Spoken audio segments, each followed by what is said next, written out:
to the chess club.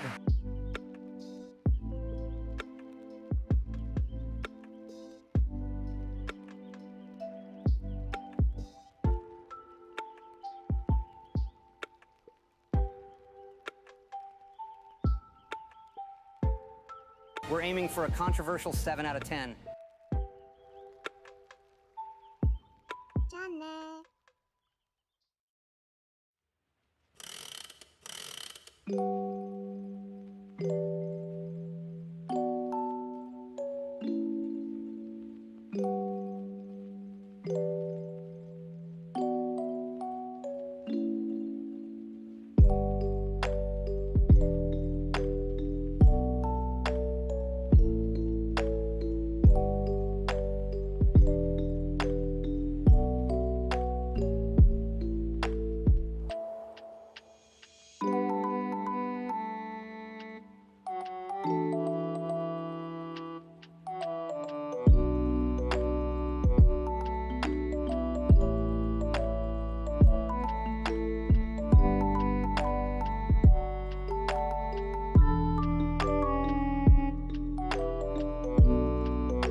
That's most definitely what's up.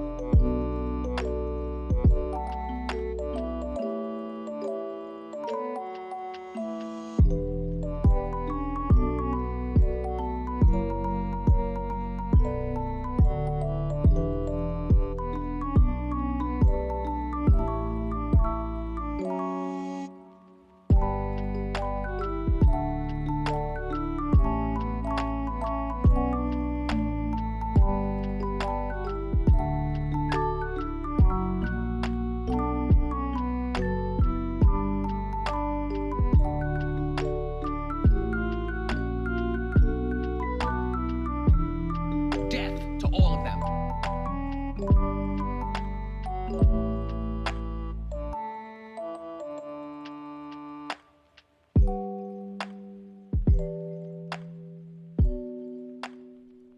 Good morning, everyone. Welcome to another day. A day for Elden Ring.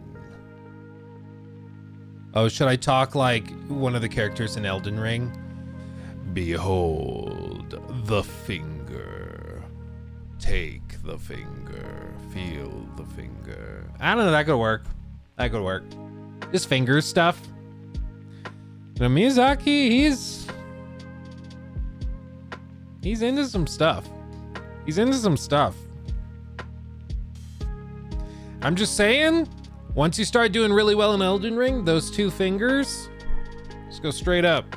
You know what I'm talking about? The fingers, the remembrances and stuff. It's a whole thing. Blame George R. R. Martin for the fingers. I have a firm belief, and this is something I've realized as I've run like a big D&D campaign as well. I think you can make anything work in a story so long as you follow it through. Like, if I told you just randomly, or let's flip it. If my 2-year-old son, I was like, hey, tell me a story. And he was like, once upon a time, there was a big tree and there were a bunch of fingers all over the place, and people needed the fingers to do cool things. And there were gods, and the gods were obsessed with the fingers too. And you'd start to be like, wow, a toddler wrote this story. But in the case of Elden Ring, it's super epic and crazy because they started with like these weird ideas and then just followed them through. I think you can do that with a lot of stuff that initially sounds ridiculous, but you just follow it through.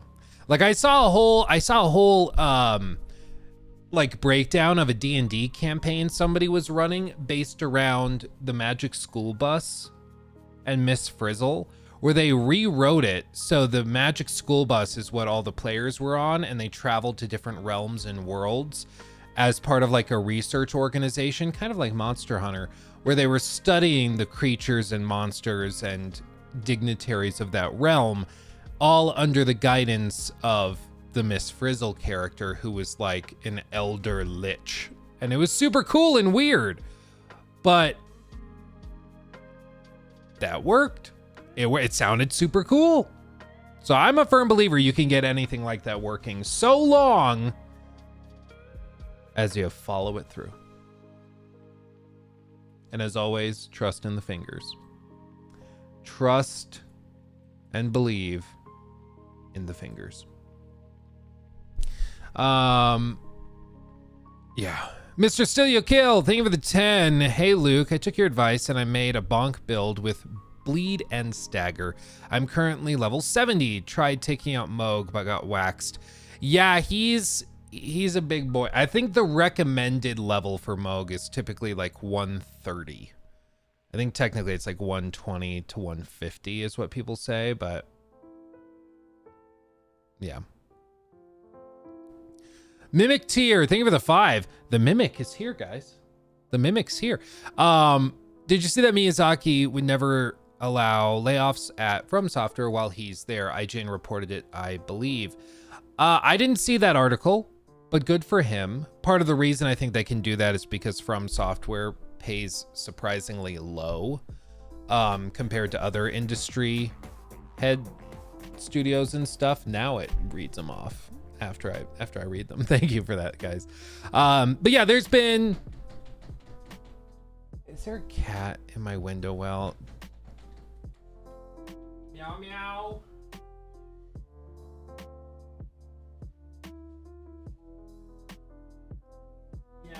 Yeah, hi. She's like up in the window well, pawing at the window.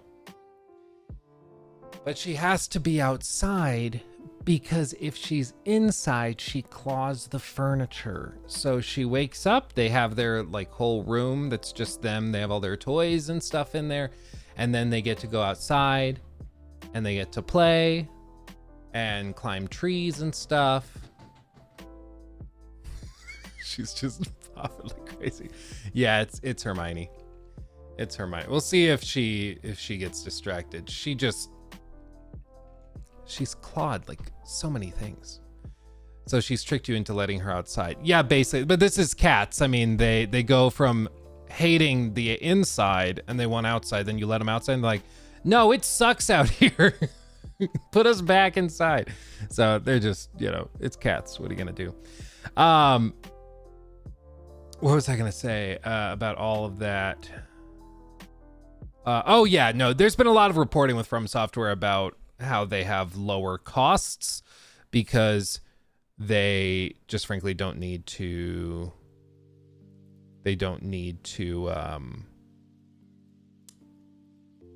pay that much because they'll get the talent because they're From Software, like at Ubisoft and EA apparently pay very well for the industry, like compared to other studios and publishers you can work at.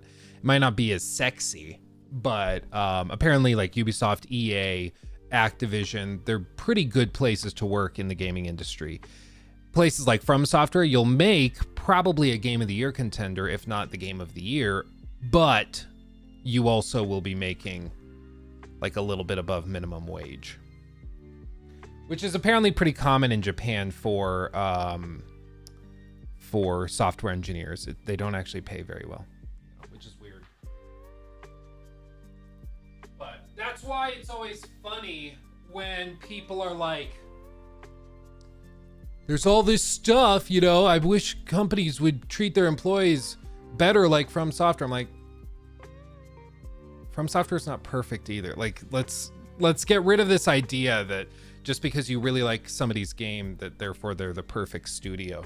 It's like, no, there's problems everywhere. Like Naughty Dog made great games for years and years and years, but they had one of the worst crunch cultures of any studio in the industry. It was well known. Like if you worked at Naughty Dog, you're not going to see your family. Like it was like a running joke. And then they fixed it after COVID, after The Last of Us Part 2. They completely got rid of crunch, which is amazing. That's a huge accomplishment. Yeah, the hair's crazy today. But this is always going to be the thing. Like no studio is perfect, you know. And Miyazaki saying he wants to avoid layoffs. That's great.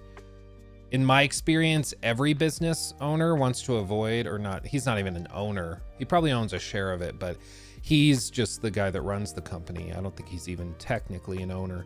But anybody who runs a business doesn't want to fire their employees. You know, we're not psychopaths. We want to give our employees good jobs and good lives, but it's also like sometimes things are just beyond your control.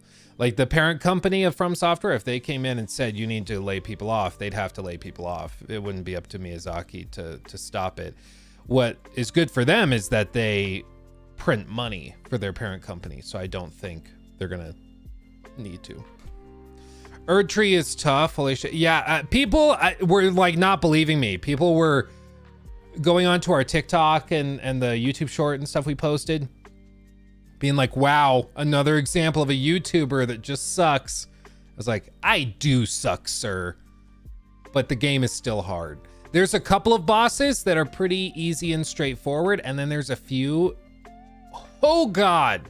If you think that Shadow of the Erdtree is easy after like an hour, I encourage you to keep playing, because it will not be easy for long.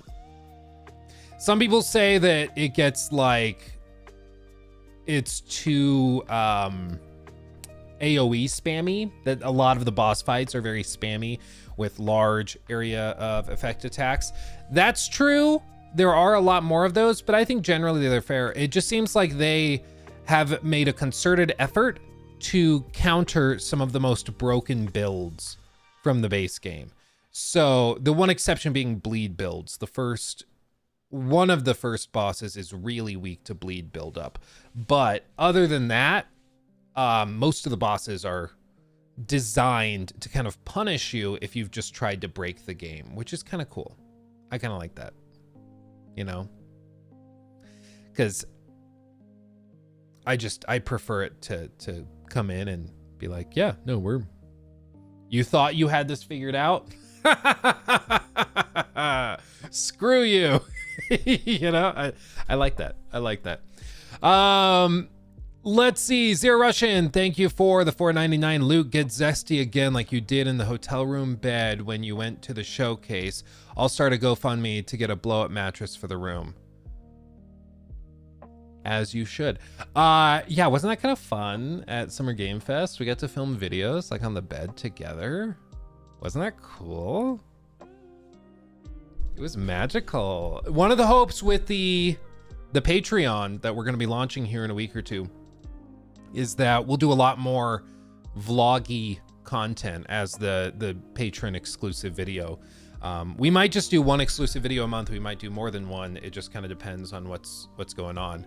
But it could be anything from like studio tours to taking you on a trip with me to a local game store, or vlogging a Warhammer game we played with all of my minis I have, or it could be vlogging kind of the behind the scenes of making critiques, or running that D&D campaign I've been running with a big ass tavern behind me. So there's all sorts of things we could do. So intimate. You're damn right.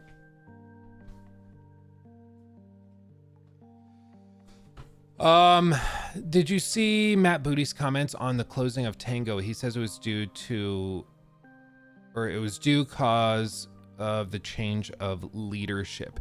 Yeah, there's been sort of conflicting messages. Do I still have that box cutter in my pocket? I do.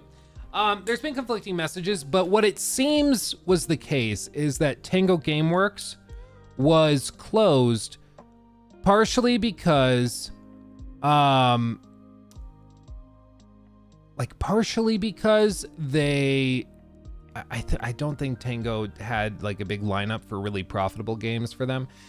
And two, the leadership of the studio had left, so they were gonna have to find new managers to run the studio and everything. Because yes, Hi-Fi Rush did really well, but Hi-Fi Rush was primarily developed under the leadership, I forget his name, but of one of the guys that founded Tango, who left. And so they didn't really have the core leadership that made the studio what it was anymore, so they'd have to rebuild it. And then thirdly, and this is, I think, the stupidest one, but apparently is a major factor, because they let it slip in one interview on like CNBC, and I haven't heard them say it anywhere else, which makes me think maybe they were like, oh, we shouldn't have said that. And that was that managing studios, because Tango would be managed by ZeniMax, and ZeniMax is managed by Xbox. ZeniMax felt that it was more trouble than it was worth to manage a studio out of Japan, which is a really stupid reason to shut down one of your biggest studios, especially because they already have like global studios. Like why, like what do they need? But I don't know. It's just dumb. There were a lot of things about that closure that I think were very short-sighted.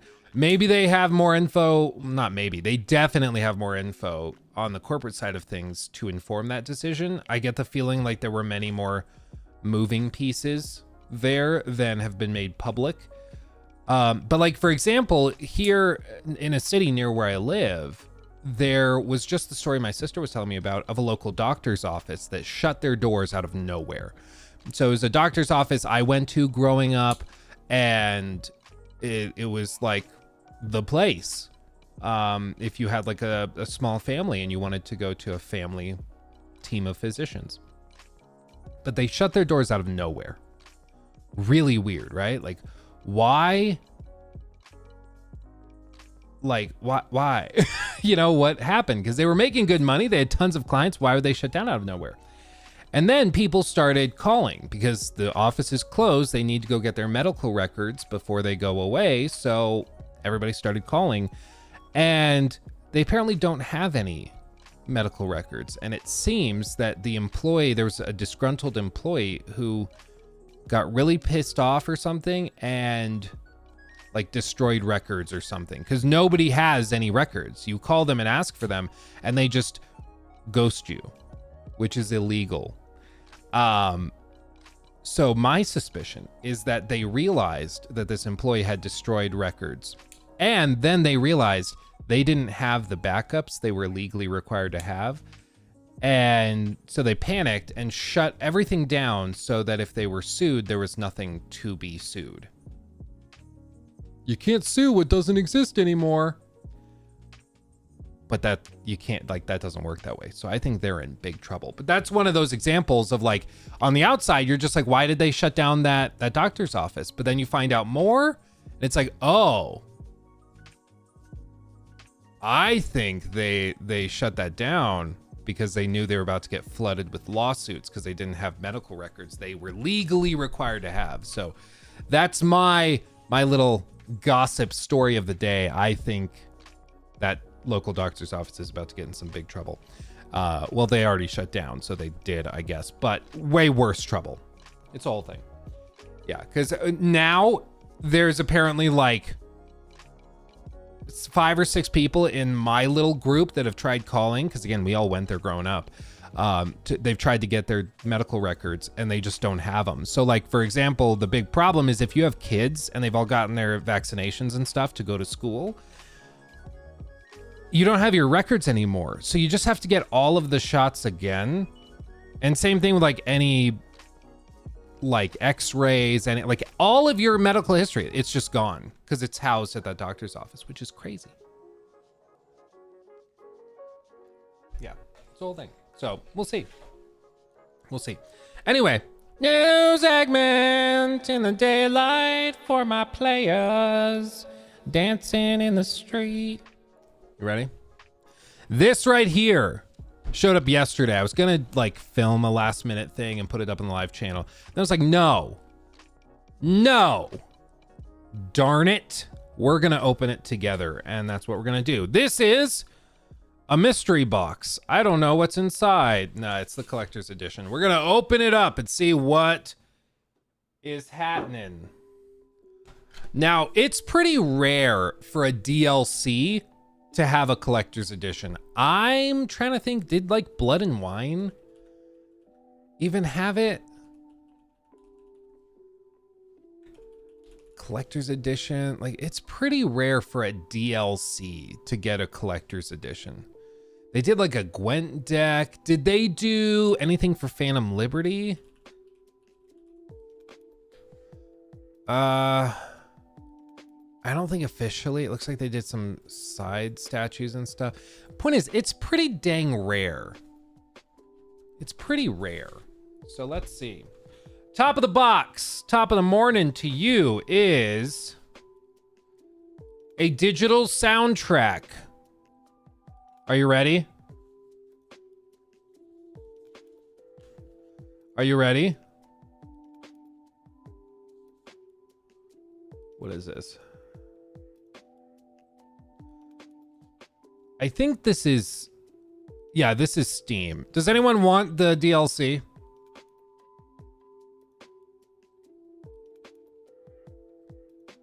Does anyone want a code to the DLC? Here, I'll just hold these up, and then whoever gets the code entered first wins. Fair? Is that fair? I think that's fair. I'll give you guys a second to pull up Steam and everything and get prepared, okay? So, prepare your bodies. I'll flash the camera with those in a minute. Anything else? Okay. So we'll flash those in a second. It's for Steam. So the digital soundtrack, I think you activate. Yeah, you'll go to eldenring.com/OST and then you'll enter the code that's on the back of this. And then for this, it's just going to be activating it like a regular code through Steam. So I'll pull that up in just a minute, okay? Yeah, let's see. You ready? Oh, it's much less sexy when it's wrapped in plastic. That's what she said. Let's see. Okay. Oh, baby. First part.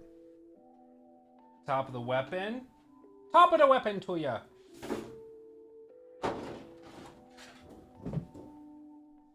Let's see.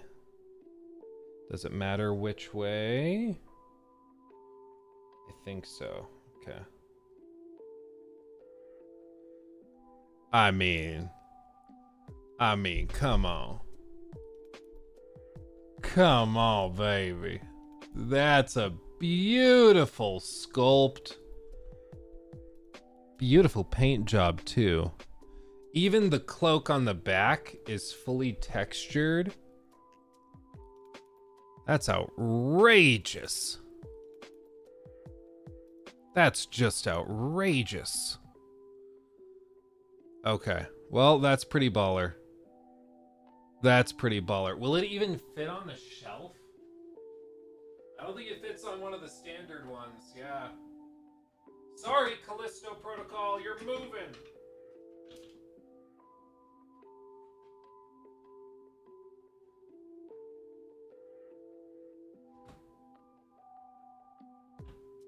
There we go. That works nicely. That's beautiful. Okay. Beautiful statue. Damn, next time, Callisto, yeah.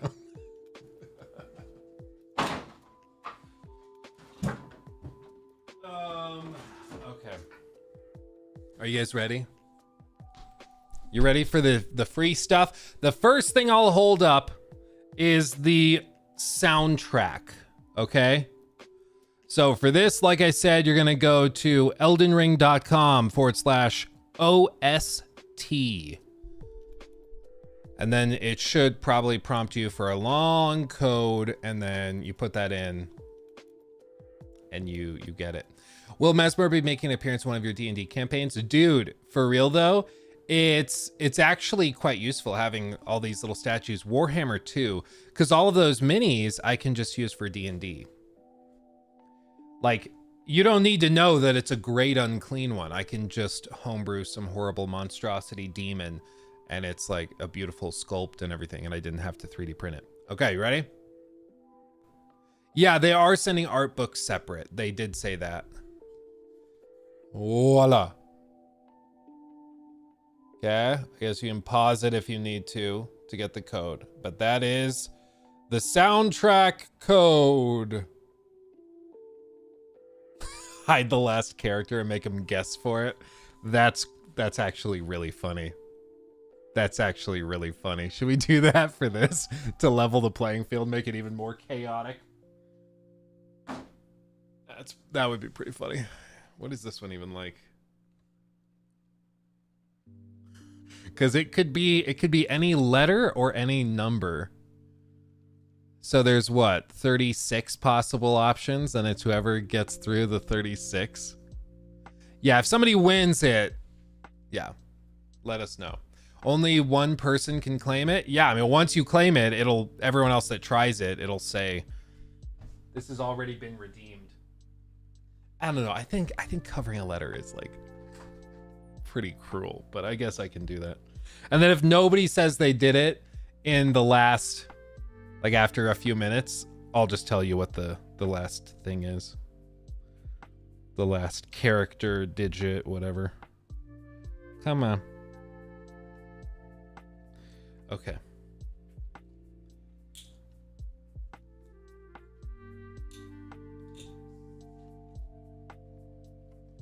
So I'm going to cover up the last, only one.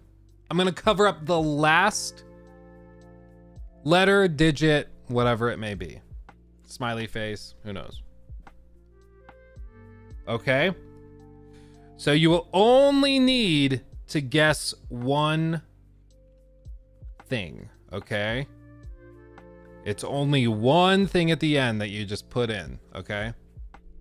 Watch as someone else's code gets used. The odds of that happening are shockingly low. Okay. You ready? Everybody? Let's do it. Voila. Okay. It is K. I'll just say like military things. King 6, indigo, green 7, naughty, little, imp, peeing, kangaroos, post, redemption, in, really, blank. Okay. Naughty little imp. Yeah, it's like, I don't know. What else am I gonna? Naughty little igloo. I don't know. Thank you, bite size. Bite size coming in clutch. Yes. K6IG7NLIPKPRIR blank.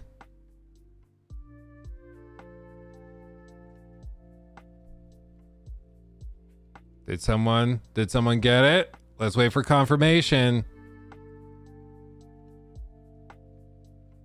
Somebody get it? It just says success. Well, check your, I mean, see if it actually is in your library now. If you go to Elden Ring, then it might show, or it should show. Let's see. Takuki might have gotten it. I know what the last digit is, so if you got it right, after you see that you got it, you can tell me what the last thing is.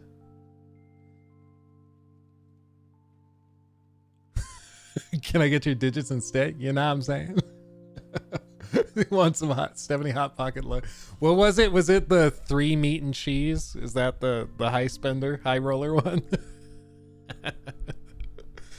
Oh, imagine if everyone's code just worked and from top lost out on 40K. That would be really funny. Miyazaki calls me. What are you doing? You dumbass. Oh, man.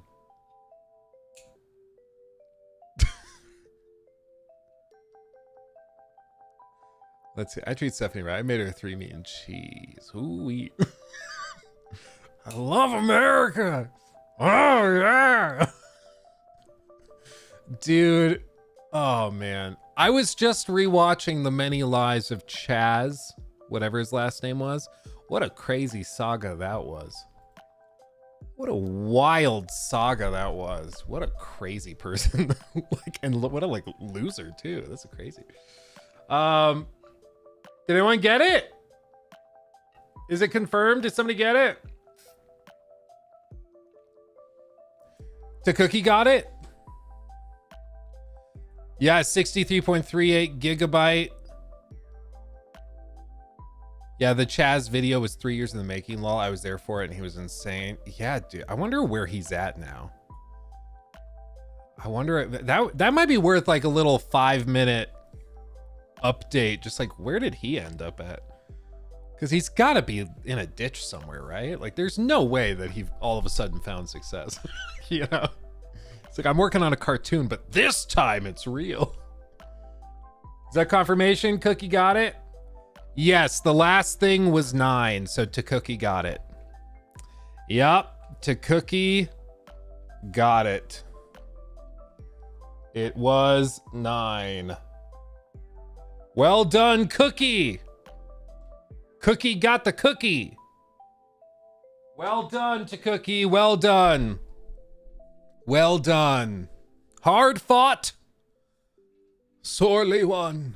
Speaking of that, hard fought, sorely won. The actor from Game of Thrones, Donald Sutherland, he just passed away yesterday. This guy. He just passed away yesterday.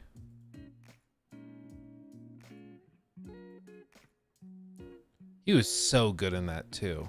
Oh. The Hunger Games, not perfect films.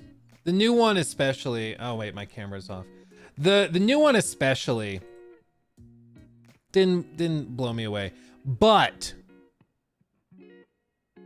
man, he was a highlight of that. And I honestly think that that's part of the reason why the new movie doesn't work for me, is because the first movies had some amazing acting talent, like veterans and young actors. And so they bounced each other off and they could play off of each other.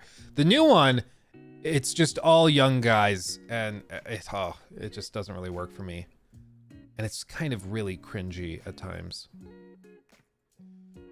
Gives off that Detroit Become Human, let's sing our problems away energy, you know? Yeah, there's a new Hunger Games. Yeah, it's the it's like Song of Songbird or something like that. New Hunger Games movie. Yeah, that's the most commonly searched thing. Ballad of Songbirds and Snakes. People have to search New Hunger Games movie because they can't ever remember this. And the writing, I'll tell you what, the writing is just not very good. It's a prequel to the rest of the Hunger Games. It like shows a few years after it started. It just doesn't really come together for me, unfortunately. There's a lot of contrived stuff. And a lot of those things where they're like, they have a character go up to another character and they're like, wow, it's so good to see you, my cousin. Just the other day, I was thinking of when we would play at our mother Doreen's house. And like, it's like, okay, you're trying really hard for exposition. Really hard. And they'll be like, well, that's just how it is in the book. I'm like, yeah. Wasn't good in the book either. Like, the movie, they can improve it, but no, whatever. Yeah. Yeah, bad prequel writing. What? Never heard of that. Cough, cough, acolyte. Yeah, it could have been really cool. I just think, for one, the movie goes on way too long. I do like the character arc of Cornelius Snow. I really like that, but their obsession with whatever her name is from Snow White, I think is the movie she was in. I'm sorry, it's like watching a damp paper bag try to act out through a scene. It's painful. Like, but she had a southern drawl accent. I'm like, cool. So does my buddy Tim. That doesn't mean I think he should head up a multi-million-dollar movie. You know? It just was, I don't know. Parts of it I thought had a ton of potential, and then other parts of the movie I thought just fell flat. Like, what's her name that plays the like crazy game master? She's very good. Very, very good. Yeah, Bite Size got a really strong southern drawl. One of my favorite things ever is to ask British people to try and speak with an American accent, because every single time they'll do like Valley Girl, they'll do California, what's up, Jessica, you know, they'll do that kind of thing. But then you ask them to try and do southern drawl, and oh baby, it's funny. It's funny. I used to work with Cammie. You guys who are OGs might remember Cammie. And ooh, there's a spider on my desk. And she's just a delight, but she could not do a southern accent to save her life.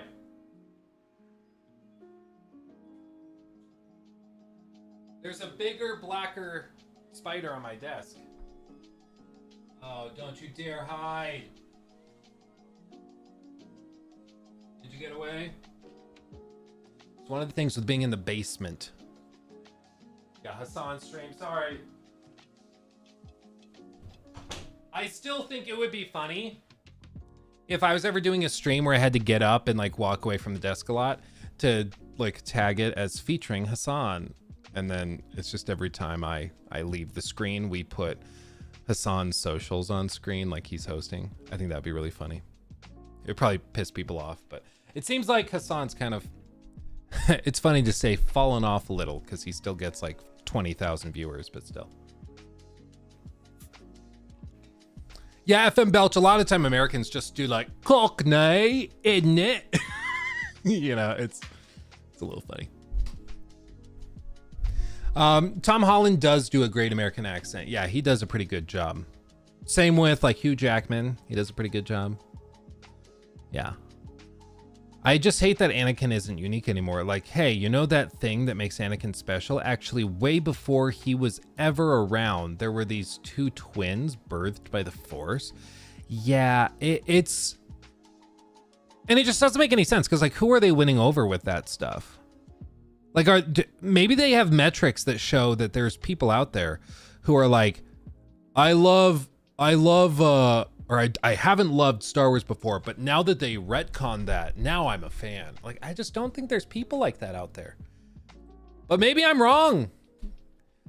Maybe that is a thing, and I just am not hip to it. I don't know. Sorry, Spencer, I got distracted. Shocker, right? Spencer with the 2. Luke, you watching House of the Dragon? I have not. I'm not opposed to it, but I'm just very selective with when I get into shows and stuff. The target audience is people that go, it's okay, and don't really think about it. Yeah, I think you're right. Unfortunately, I think you're right. They just really don't think about it that much. It's why for us, we can be like, that just doesn't make any sense. Why would they do this? The fans won't like that. And they're like, yeah, the fans make up 20% of who we're concerned with. Who we're really concerned with are all of the people that are folding laundry and have the show playing in the background. Those are the money makers. You know. We are real Midgardians. Thank you for subbing with Prime over on Twitch, my friend. Thank you. Thank you, my friend. I do wonder what you drink. This is a coffee. It's a coffee with a little bit of sugar-free. Today I did toasted marshmallow.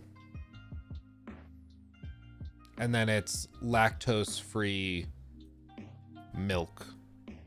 Because I'm one of those people.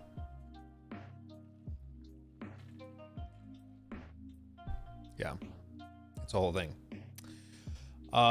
Dismiss. YouTube's trying to get me to play ads. Okay. Let's talk about some stuff. You ready to talk about some stuff? Because yes, we do have the other half of the Maddie and Todd interview, which we can absolutely go through. And I think we will later in the stream because he's about to get into talking about Starfield and all of that stuff. So I'm down to discuss it. As for other stuff, we do have some other stories that have broken that I'm down to touch on a little bit. Let me just pull up chat so I can see that there. Okay. Will that be another 3 hours? Let's be honest, probably. Okay. First thing. I saw this on Video Games Chronicle. Sorry. New segment for the man, the myth, the legend. Hidetaka Miyazaki. Miyazaki has said that he, quote, spends 95% of his time directing games despite being the From Software president. And that's interesting because that's not, I mean, honestly, that's not standard for the industry. As you guys know, I've been working on a big critique of Starfield in the last ever. And so I have done a lot of digging into the background of Todd Howard. And actually I found that like this made me think of a section that I talk about in the critique, whatever it's going to be when that eventually launches. And it's from an interview that Todd did at PAX East 2019. This is a deep cut, okay? Now the interview is actually like, there is an audio version of it. It's from the unofficial Elder Scrolls pages. The audio isn't great though. But I do try to map out a day that is focused on that one. But I don't know. I bounce between them. So it's a little hard to listen to, but somebody transcribed it. So thankfully we have that. Beartron, what does a typical work day look like for you? Asking Todd Howard. If that's a difficult question, what do you do once you get to the office or at your desk? Now, the reason that this triggered this is because Hidetaka Miyazaki is like, yeah, I spend 95% of my time working on the actual games. Yes, I'm the president of the company, but vast majority of my time, I'm actually developing stuff and actually working with the team trying to figure stuff out. He says he really gets his hands dirty, continue to make games together, through which I hope I can communicate my process to a different generation of talent. I've had the title of president for almost 10 years now, but I would say about 95% of what I do at the company and how I spend my time is directed towards making games and directing games. Using that ratio, you could say I only have about 6 months experience as an executive, which is a little funny to think about. And then beyond that, yeah, I enjoy helping grow and nurture the younger directors whom I see guiding the company in the next stage, but sitting in the management office all day isn't my style. Yeah, so he tends to be very involved. Let's hear what Todd said back in 2019 about his process. Usually when I get in for the first hour, I'm kind of firefighting. What are the hot issues and walking around seeing people. I to limit my meetings to from like 11 to 4 p.m., 11 a.m. to 4 p.m. to be clear. So I have this pocket early in the day and I tend to work late afterwards. Personally, on Fridays, I don't schedule any meetings so that I can catch up on my week, but I try to spend as much time as I can looking at the game with whoever's doing that part of the game. And that's us having a conversation about it. So what's working, what's not working, what are we trying to do? And it's a lot of people. So it's definitely changed from me sitting down and designing something on my own to working with a lot of people, but that makes it much better. Is it pretty much everything that you're looking at? Alara asks. Todd replies, I look at every game. I would hope so. So some of them I'm more involved in depending on the phase of it. So I'm more involved, say, with Starfield because it's a new thing than other things. When we were doing the combat system for Blades, it was a very new thing. That was me and the people doing it, tweaking it, how it felt right under your finger, things like that. So it depends on what we're doing. But again, Emil said this in the panel and it deserves repeating. There are so many people that have been doing this for a long time. They are very, very good. The average time over in the studio in Rockville is over 10 years. That's an average person. They really know what they're doing and they bring so much to it. It's amazing. Okay. Very involved. Just in case you haven't heard what this type of thing usually looks like. For big studios that have hundreds of employees, there's kind of the old school way of doing things. Then there's how CD Projekt Red has changed it after Cyberpunk that I'll also explain to you and show you. So they'll have little teams that are working on stuff. So you might have a team here, and this is like, I don't know, maybe they're working in the case of like, you could say Elden Ring or Shadow of the Erdtree. They're working on bosses, and maybe this is boss team number 1 or boss team red. Okay, and then they have another team working on boss designs, that's boss yellow, and then they have another team over here that's working on side bosses. We'll call that boss blue, and then they have another team working on maybe fodder. I'll just do FOD. So fodder enemies, smaller guys you'll run into, and they have all these. And then you have other teams that are developing like maps. You have another group that might be working on, say, art. Yay. And so what they're doing is all of these might be made up of 10 people, 20 people, 50 people apiece. It doesn't really matter for the sake of demonstrating this, but they have their team and they're going to go and expand on all this. So they'll get something pitched and designed that they're happy with, and then they'll take that and they'll run it by the big man himself, Hidetaka. Okay, so he has to sign off on each of these as the creative director. So they'll take it, show it to him in a meeting, and if he gives the check of approval, they move on to the next thing. So they finish 1, then they move on to 2, 3, 4, until the game's done, right? And all of them are doing this, and they're all trying to get that seal of approval from their higher ups. Now, if you're thinking this seems really inefficient, that's because it is, because everything has to funnel through one guy, and that's not very efficient, because if this guy's busy, like there's only so many hours in the day. If he's busy, you're just waiting. And this was something that was discussed in that what went wrong with Suicide Squad article.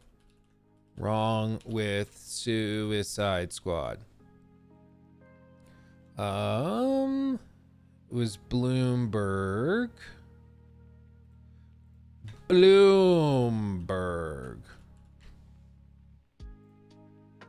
This. Oh, hold on. Let me work my archive magic. Somebody, I don't know who, already archived it. So if we do this. So in this, they describe how they had to take things they were working on in the game and show it to executives and to the game directors, many of whom were backed up, and they would either like not be able to see it for an extended period of time, or they would change their minds and walk it back. And so they would take things and show it to the directors after a week of waiting to show it, and just wasting a week basically. And then the director would be like, I don't like it, go redo it. So then all that time is wasted. You have to go redo it. It works really well to do this kind of thing when you have a small team, when you have a really small team that's very, very involved. We're talking like 50, 60 people, because you can meet with each of the individual teams and it's not that big of a deal. But when you're talking about hundreds of people, it's not that easy, because you have somebody like Todd who has 5 hours a day that he's meeting with people. And even then, he's probably, in a week, he's probably not getting through all of the individual little teams that are here. And this was a problem that they also had over at CD Projekt Red that they talked very openly about in that, was it GDC? GDC Cyberpunk. I think this one. Producers. This one, DICE. It was at DICE. That's what it was. SR, thank you for the membership. Todd indeed. It's always Todd. So this is how they described it, how it used to just be individual teams that had to wait to go through individual game directors or producers for approval to sign off to move on to the next thing and put it in the game. So what they did is they completely reworked it and redesigned the system. Or this is technically like the overly, or this is the streamlined version, but what they did is they took it down into cross-functional teams of individual groups that could focus on each of these things in more efficient ways. And they just kind of reinvented how they developed stuff. And it made it so the game director was in some ways less important. So the game director had to walk it back specifically to be the bottleneck. And I think that that's super cool. And it seems that this is something similar to what Hidetaka Miyazaki is talking about, where he's constantly describing how he's working with new directors. Like he's working with new, younger directors. These are people who are managing one of those teams, and they will sign off on something to say that this is good to go. So not everything has to go through him. And this is something that has been reported on with BGS, for example, which has done a little bit differently. Todd's tried to get the system set up more like that in the last few years, but apparently it's been fairly difficult. Somebody said back in 2023 that they were frustrated with how BGS did things. This was this was an insider speaking to a journalist, but they were saying how everything still ultimately had to go through Todd. So even though Todd was like, no, you should pass it off on this director that's underneath me, that director was then trying to pass it off back up to Todd and be like, well, Todd really knows what he's like, what he likes. So let's just wait till Todd offers his thoughts. And then I think that's how you get a game that takes a while to develop and is just a little bit inefficient. But it's really interesting to hear how these guys run something like this, because it's one thing to run a company. Like I know business owners, I know people that run businesses that are like, one guy I know, he runs a business that's probably like 50 to 60 people. And he's very hands-on. He's calling each of the team members directly when he needs something. He's super hands-on. And then I know another guy who runs a bigger company that's like 150 people, and he knows everybody, but he pretty much is only speaking to the department heads, and that's about it. But when you get to the scale of like 300, 400, 500 people, and then in the case of some of these companies, you're talking about having satellite studios that are in other states or countries or continents and having to manage that. That's another level. Yeah, it's like Rockstar. Yeah, no, it's Rockstar's crazy. Thousands, or Ubisoft games. Thousands of employees working on those games, and they still happen, which is amazing. Like the fact that any game on that scale happens at all is pretty amazing when you really think about juggling that many people to make one thing. It's really, really impressive. But at the same time, with that scale comes power in sheer numbers, but it also comes with it many challenges of juggling those people, of managing those people. It's really, really tough to handle. And I think we've seen that as a lot of these companies that used to be small have scaled up and gotten bigger over the last decade. They've struggled with those growing pains. Bethesda struggled with it demonstrably, and CD Projekt Red certainly struggled with it. So did Suicide Squad's developer Rocksteady. They grew and they struggled with growing. So it's not as simple as like, well, just hire more people and the game will be bigger and better. No, if anything, it can become much more difficult to put a game together when you have more people working on it. It's why you need those systems. You need things established. You need checks and balances. You have to have all of those things in place. And I think some of these studios have figured it out. Others are starting to figure it out, but I think that's part of the reason we've gotten some of these big studios that have released some baffling garbage, because it's just like, yeah, it got too big, out of control. They didn't know how to put it together. A game studio with 1,000 devs can't help but make cookie cutter games that cost $1 billion to make. Ubisoft is a perfect example. Well, one of the other things, like somebody was asking, why even have a game director if they're less important? Well, the game director still has a role to play, because he's going to each of the department heads. So it changes from this kind of everything funneling into one guy, and it shifts instead to one guy at the top, and then it goes down and he's got a few different managers under him.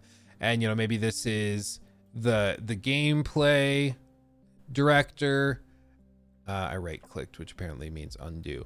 So this is, let's just do gameplay. This maybe is tech. And then this is art. Okay. So each of these directors are answering to the one game director.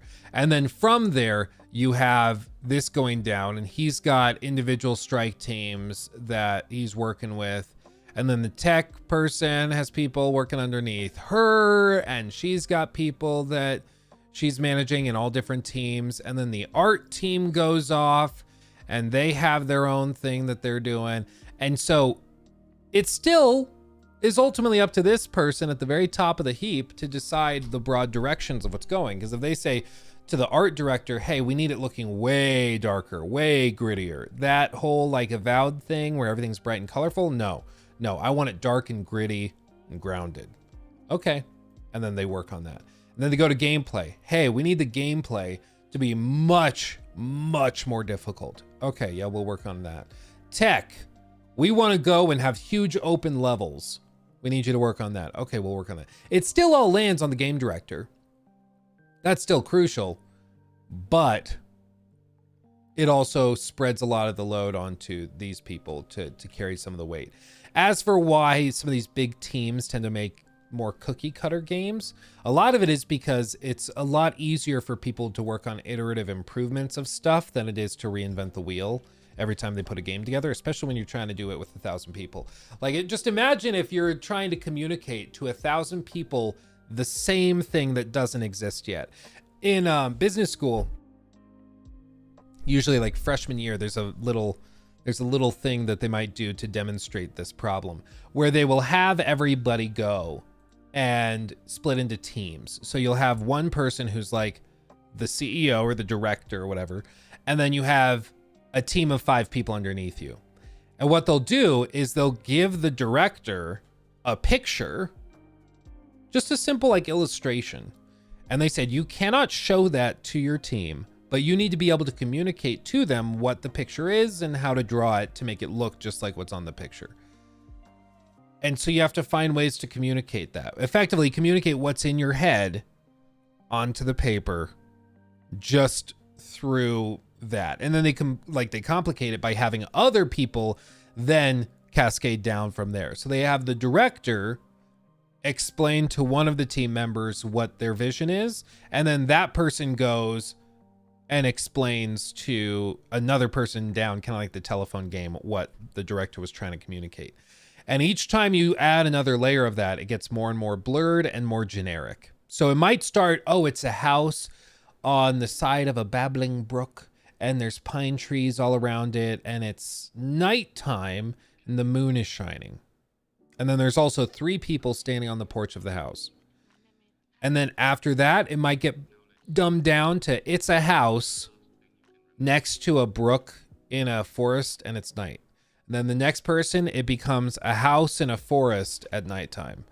And it just gets more and more dumbed down as it goes down, because that's just easier to juggle. And so I think that's part of, you know, of course, that's a very dumbed down version of why it, like, games can end up being kind of cookie cutter. But I think it's the same principle that applies. It's just easier for 1,000 people to grasp a more familiar idea than something totally novel.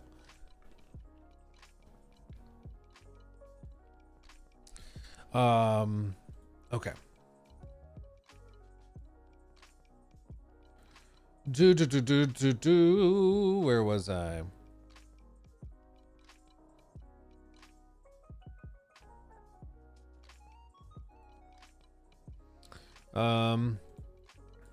Okay.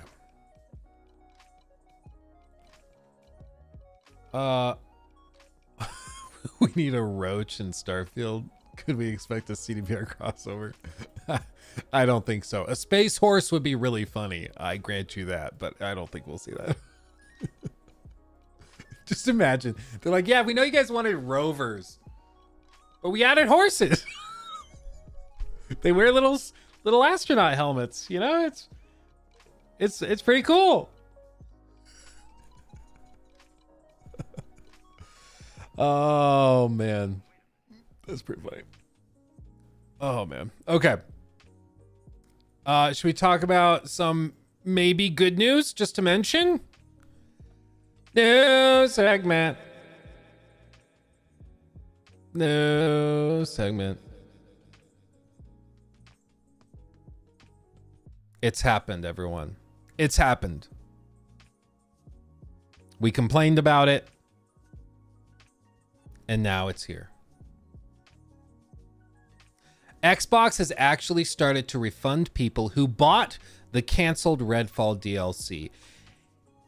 Basically what this was is that with Redfall, of course it was a Game Pass title. I just realized they gave it basically an 80, an 8 out of 10. That's hilarious. Okay, anyway, they did have it on Game Pass, but they had what was called a Bite Back edition.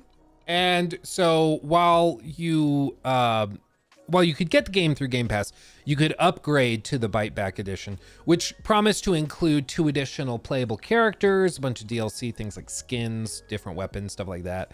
And it just never happened. It never came out because, of course, the game died, and it was, I mean, that's all it was.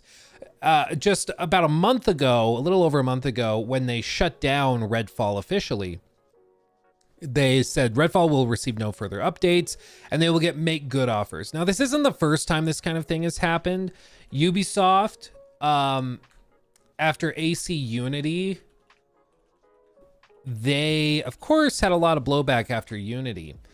But what they did is they halted the sales of it, of the season pass, and they ceased development on further DLC, and they decided to instead do basically a make good offer where they let you pick whether you wanted the Crew, Far Cry 4, Watch Dogs, AC, Black Flag, Rayman Legends, or Just Dance 2015 at no charge.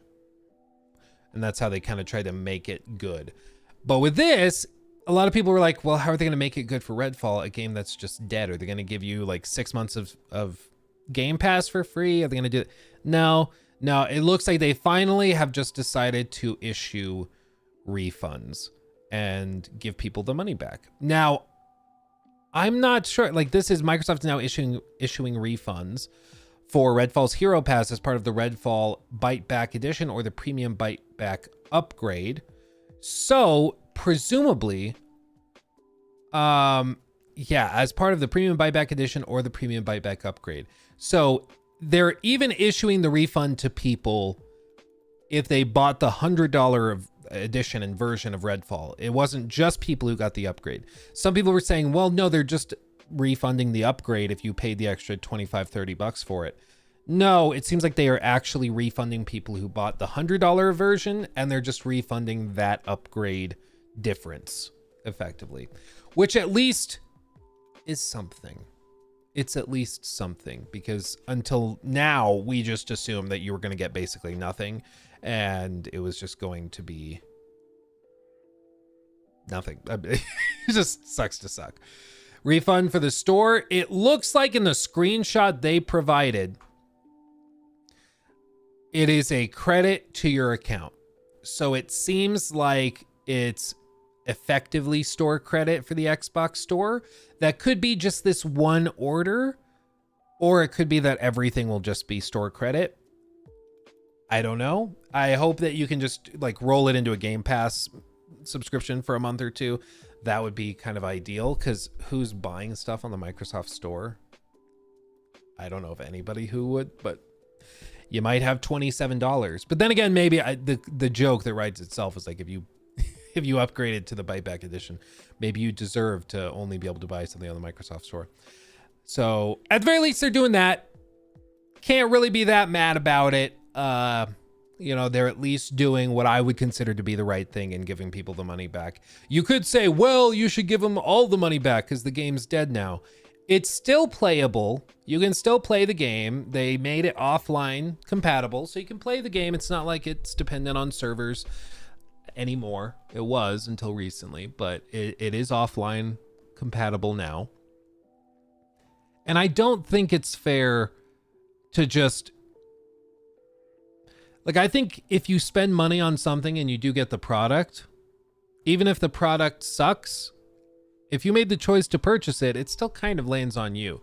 The only exception is when it's deceptively marketed, like something like a Fallout 76 or a Cyberpunk. You know, in those cases, they intentionally withheld information from people, preventing them from making informed decisions. That, to me, is not just scummy, it's potentially even illegal in a lot of jurisdictions, which is why there's been all sorts of class action lawsuits and all sorts of stuff that came from those. In the case of Redfall, it was just a mediocre game, and the reviews came out and showed it to be mediocre. And at that point, if you still bought the Bite Back edition, if you still did that, it was still your choice to spend that money. It was a bad use of money, but you still bought the game and you got the game that you were informed you were purchasing.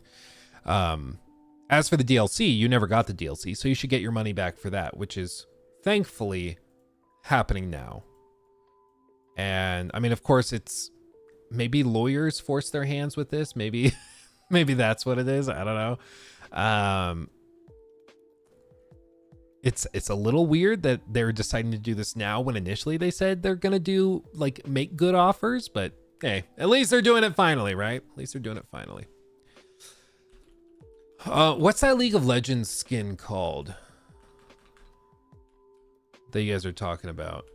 Because I remember we mentioned it last stream.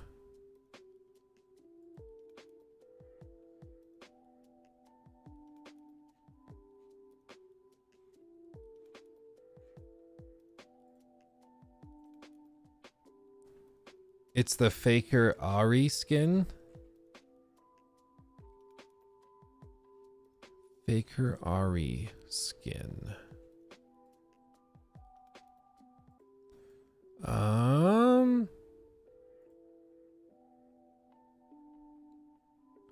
Oh, so this is like old. This people were even speculating about this like a year ago.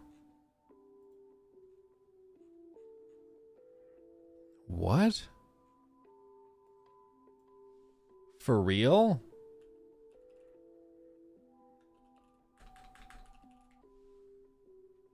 Oh, is it 500? It's not even 200, it's $500?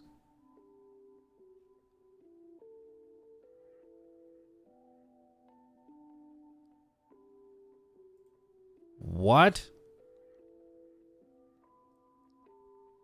It wasn't meant for them. Wow. Okay, I guess we can talk through this because I'm not familiar with this. Okay. Wow. Let's do this. New segment to break your brain and make you feel like the world is ending. You know. By the way, Isaac, earlier you sent a $5 super chat, but it shows as message retracted. I don't know if you meant to send that or send a message with it. I can't see it though. So I don't know, but thank you for the 5 because it seems like it still went through, but I don't see what you were trying to say. So thank you, Isaac. Okay. You ready? Are you ready? Oh, my wife texted me too. Yeah, Lockie woke up with like a scary red mark on his cheek. And my wife, Nikki, was like really worried about it. I was like, it's probably just a bug bite. Like he was playing outside like yesterday afternoon. It's probably just a bug bite. And the doctor looked at it. It's a bug bite. They're like, yeah, no, it looks like a mosquito bite. It's fine. I'm also smoking a pork butt right now. I got a Traeger for my birthday. And so I'm cooking that up right now, doing the first wave of it. And my probe says it is 121 internal. I got to get it to 160, and then I put a bunch of like apple cider vinegar and apple juice and stuff all over it, and then it goes back on for another like 3-4 hours. Yeah, I am the meat master. Who do you think you are? I am. I need that soundbite. Hold on. And then we'll talk about the stupid expensive skin. Who do you think you are? I am. This guy. Strike to claim it. A strike to claim it. And he got it!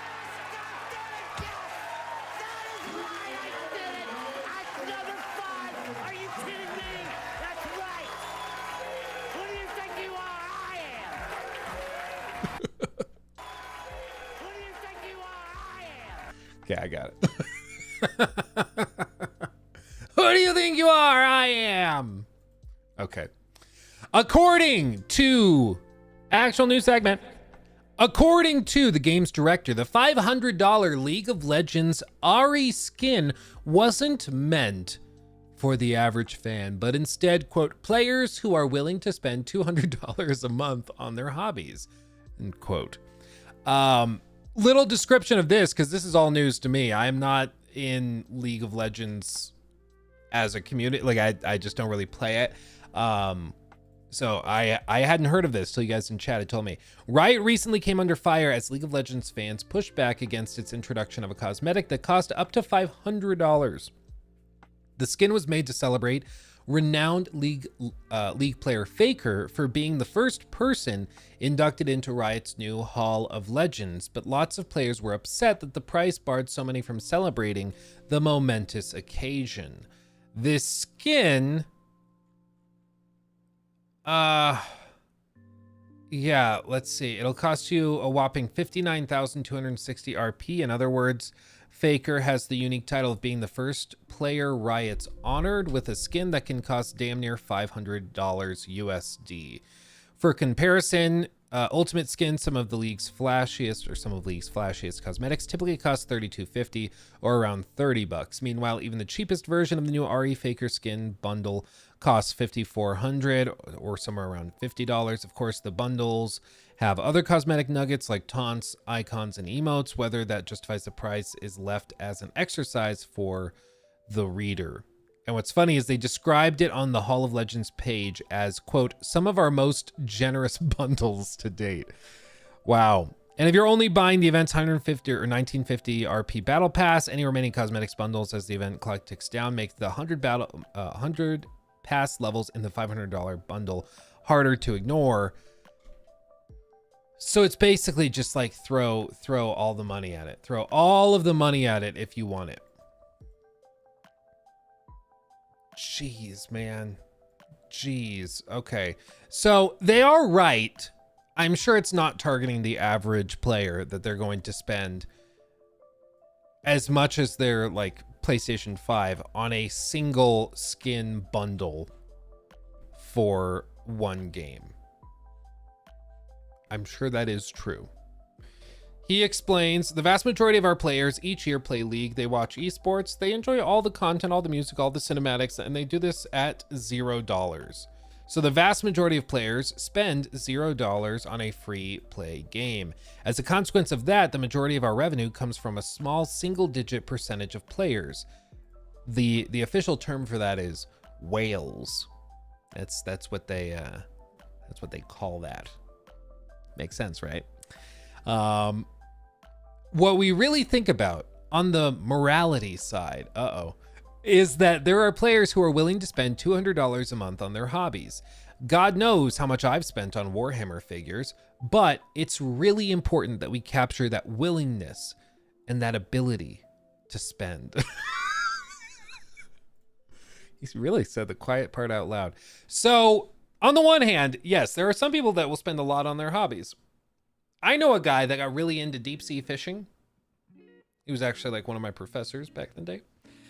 And he was really into deep sea fishing when he lived in Florida. And I don't know if you've seen like what those deep sea fishing rods are like, but they are stupid expensive. I mean, these things, yeah, don't pay $100 for a deep sea fishing rod. Those are not what you want. The real ones that are like actually good are like thousands and thousands of dollars. Yeah, these are all like training rods. These aren't even like the full deep dish. These are 200-pound electric combo ones. Yeah, I'm thinking like the real ones where you're going out fishing for tuna. Yeah, look at that crap. Jesus. So that's like, he got really into it. He spent thousands and thousands and thousands. I think the difference is you're like with the rods, you're getting a thing. And with this, you're getting a digital skin for a video game character. So there's a difference there, for one. Secondly, the gaming community that like Liu Liu is right. All of these free-to-play games are justified and are financially stable because of like a few thousand people who spend ridiculous amounts of money. Like, it's outrageous. I've mentioned this before, but like the TJ Gamebox thing, who he tracks Darkside Phil and his WWE Champions account. It's a mobile game that Phil is addicted to. Phil will just like casually in an afternoon when he has the day off, he'll just drop $1,700 on this mobile game. Like $1,700 on microtransactions for a bunch of like sweaty JPEGs of wrestlers and stuff. It boggles the mind. Like, who could possibly do that? Somebody that's like addicted to it. Somebody that has more dollars than cents, truly, and is fine just throwing money away. But that is the case for a lot of these people. Like, a lot of them will spend that level of money. Yeah, this was for one event. Because what he does is TJ plays the game for free, sees where he lands after the event, and then he compares it to where Phil will end up, and then takes the number of points, and then can look at the microtransactions, how many coins and points and stuff you get for those, and see really simply how much money you would need to spend to get to that rank. And in this case, it was over $1,700 minimum. And he spent this in like a single evening. That's crazy.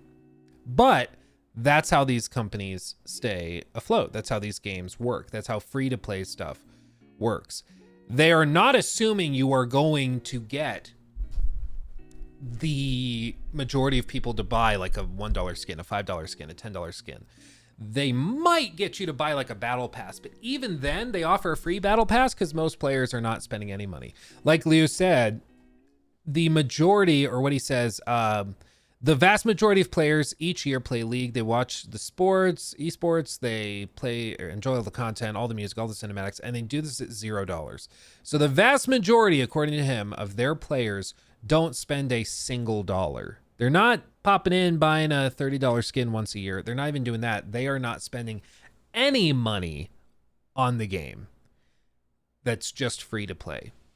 And I think that's what makes it all the more jarring when you see like a $500 super limited edition skin. Like, it's really jarring because for those people, they're not spending a single dollar. And so they're like, and you're going to charge that for one thing? I wasn't buying it before.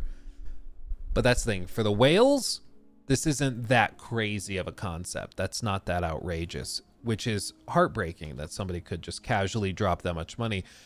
But it's a thing. As for other comparisons, like he mentions, you know, other people will spend, or some people will pay $200 a month for their hobby. And it's true. Like, some people, if you're really into golf and you like going to the range and you go every weekend, you probably are spending more than $200 a month on your hobby. That's probably true. I just think that the gaming community is not conditioned for that type of thing. You know, there's some hobbies where it's just assumed this is an expensive hobby. You know, it just is. Warhammer, one of those things. Like he says, God knows how much I've spent on Warhammer figures. Yeah, Warhammer is a very expensive hobby. Lego can be a really expensive hobby. That freaking thing is stupid expensive. So is the Hogwarts castle and all that. Like, they're stupid expensive. But the gaming side of it is not typically seen as an expensive hobby, especially when you are talking about free-to-play games. Like, it's the lowest barrier to entry. So I think that's why this is particularly jarring. But it's the same reason why a lot of these companies, I think, will do very expensive microtransactions, $20, $30, $40 skins, or in the case of like Call of Duty, they had that one that was $80 for a gauntlet for the Godzilla event that they had. And for us on the outside that don't spend that much money, we're like, why on earth would you do that? Like, why would you do that? It just blows your mind, right? But they can take the hit of the negative PR and it doesn't matter because the whales will still be buying it. All these people that are spending hundreds or even thousands of dollars on microtransactions for this stuff, they will, they're still going to buy it. Because in some cases, it's a straight up addiction. Like, you guys remember that Monopoly Go video we watched breaking down how they capitalize on people's addictions to gambling through, like, you know, the card systems or the random pulls and stuff. Or in other cases, it's like a social status thing where they will release a skin like this and it's assumed that if you have that skin, like, okay, it's like showing up with a really fancy watch. It's like, okay, this guy's a player, this guy's a baller, got some money. It's like a social status thing. And I think that that's the main thing to take away from it, is that, yeah, it's not for everybody, but the people that it is for are going to buy it no matter what. They just probably won't tell you about it. They might be a little embarrassed by it, embarrassed that they're spending that much money on it, but they're still going to buy it. You know, I'm addicted to buying portable monitors right now. Who isn't? Who isn't? Yeah, why is everyone always worried about resale? Not everything has to be buy and sell, dealing with margins. Well, so let's be honest, the Warhammer side of things, I know this because I have a pretty sizable Warhammer collection. It's in the display cases over there. If you've seen studio tours I've done before, you've seen it, like the glass cases and stuff. But I have a pretty sizable Warhammer collection. Warhammer, you can buy the models. Let's say you buy a $100 model or $200 model. Let's say $200. And then you spend the time to build it and paint it.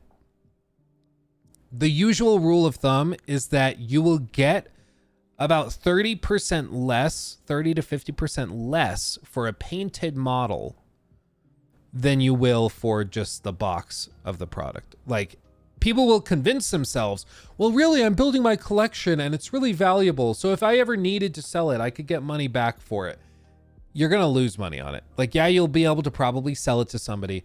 But if you want to build like a full 2,000, 3,000 point army of, I don't know, orcs, and you spend like $2,500 doing that, and not to mention all the time and money and paints and stuff that you did to paint it and get it fully assembled, that $2,500 army that you spent, and then all the time and money in addition to that, you're probably only going to get like $1,500 for the whole army, maybe. So, like, you should get into Warhammer because you like Warhammer, not because you're convincing yourself that it's like an investment. Because I've heard people that are like addicted to these types of mobile games who will then talk about it and be like, yeah, well, one day I can always sell my account to somebody.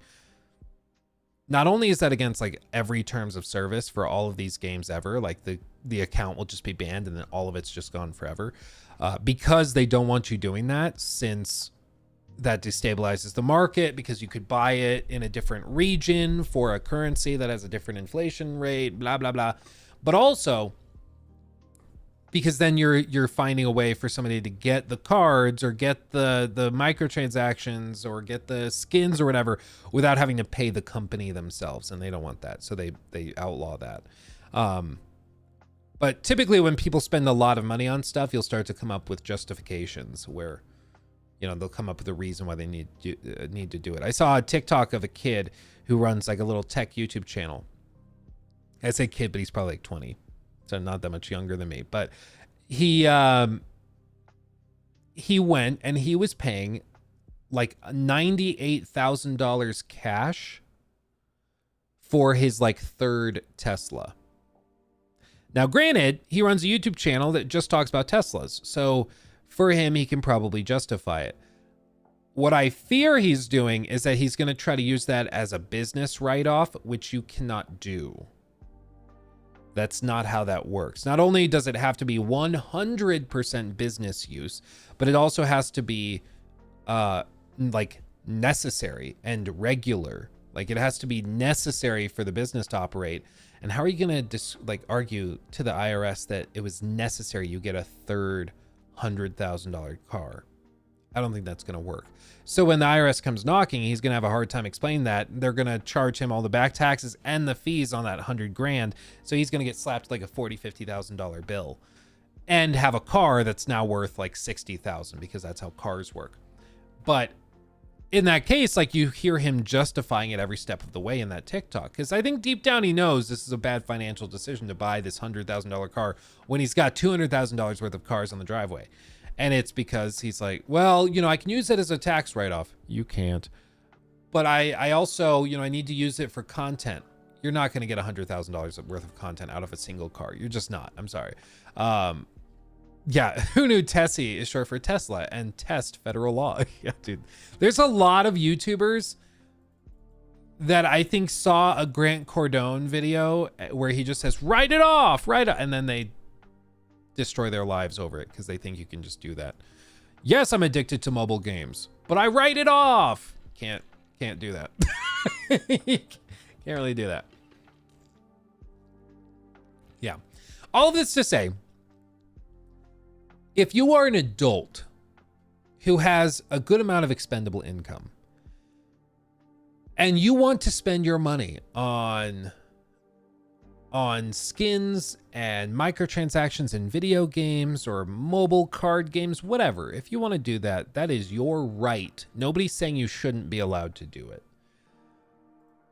But people will tease you for spending your money in a hilariously stupid way. Maybe that's unfair. You could say, well, you aren't teasing the people that bought a sports boat. I mean, I would say, yes, I am, because buying like a speed boat is also a very bad use of money. But if you have more dollars and cents, it's your right. But it's also my right to tease you. You know, like you guys, if you want to poke fun at like the ridiculous number of like random collector's editions from video games that weren't even that good I have behind me, that's total fair game. Go for it. If you want to see all the candles I have stacked up on the bottom shelf, that's some good fodder. I'm teeing that one up for you. That's an easy one. Luke the candle guy. I love candles, dude. I stock up on them in the summer when the fall scents are cheap, get them on a discount, and then light them up all fall and winter long. It's great. It's great. You get them at like 30% of their original cost. That's the pro strat for candle lovers. Just telling you what right now. But the point is, if you are irresponsible with your money, that's your right. And I will defend it till the day you die, broke and alone. But I will also get the right, or I also get the right to make fun of you for hilarious decisions.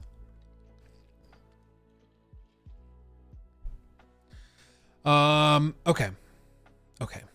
So when you buy a game to review, can you write it off? As a YouTuber, if I'm using that game for like basically how I've set it up is I have like Steam accounts and PlayStation accounts and stuff that are just for like this, just for the YouTube channels or streaming, whatever.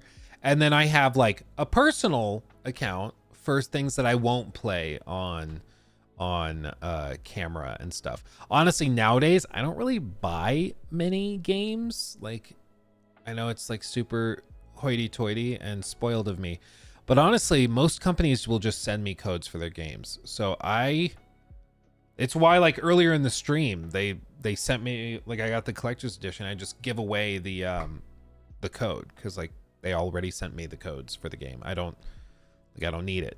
So I haven't really had to buy games in a while. But if there ever is one that looks really like fun and obscure, that I'm not really gonna make videos out of, then I'll buy it on my personal, and I don't write that off. Like I love Stronghold Crusader. I've never played or done videos on Stronghold Crusader. I didn't write that off. It was also like $6 or whatever, because Stronghold Crusader is 20 years old, but still.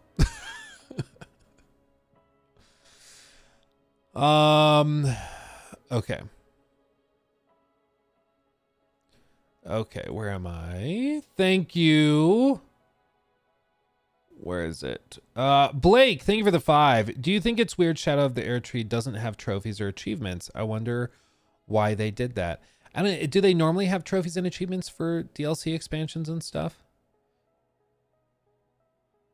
I'm not a big trophy guy, so I don't really I don't track my trophies. I know some people eat it up and love it. I don't really do that. They normally do. Maybe spoilers, maybe that's why, but they can even hide spoilers. But I do know there's a lot of games that have, like, you know, the trophy is you defeated Gibblegloop, the boss, whatever. And like those leak beforehand, so maybe that's part of it. I don't know. It is a little weird that they don't, but it could, I mean, for them, they might just be like, it's just going to cause stuff to leak. So why would we bother, you know?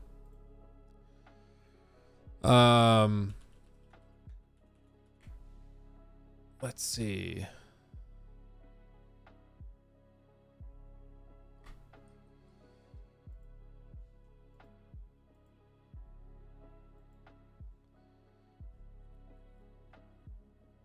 Okay, enough about the $200 skins.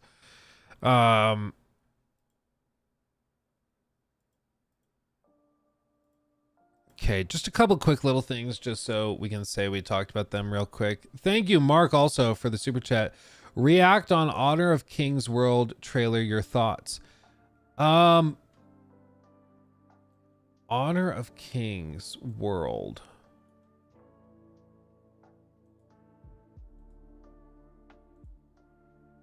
Oh, did you come in and ask about this like a few weeks ago? Was that somebody else? Because this is familiar.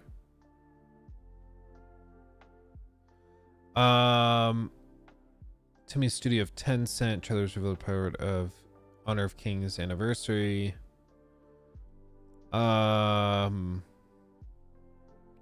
Yeah, I haven't really delved into it much. It's not really my style, my typical style of game. But, you know, I'm not opposed to it. I'm just not really familiar with it. But we could add that. Once they do another reveal or something, we could do maybe a segment exploring it a little bit more. We could do that. Thank you for the super chat. Yeah, I'm just not familiar with it. I don't really have thoughts. I haven't done a deep dive into it. But usually when they drop new trailers, we can justify talking about it a little bit more. Okay. Just so I can say I talked about it real quick, Sony has reportedly made cuts to VR development. They only have 2 titles currently planned. They do have a PSVR 2 PC adapter coming, but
are we back? Yeah.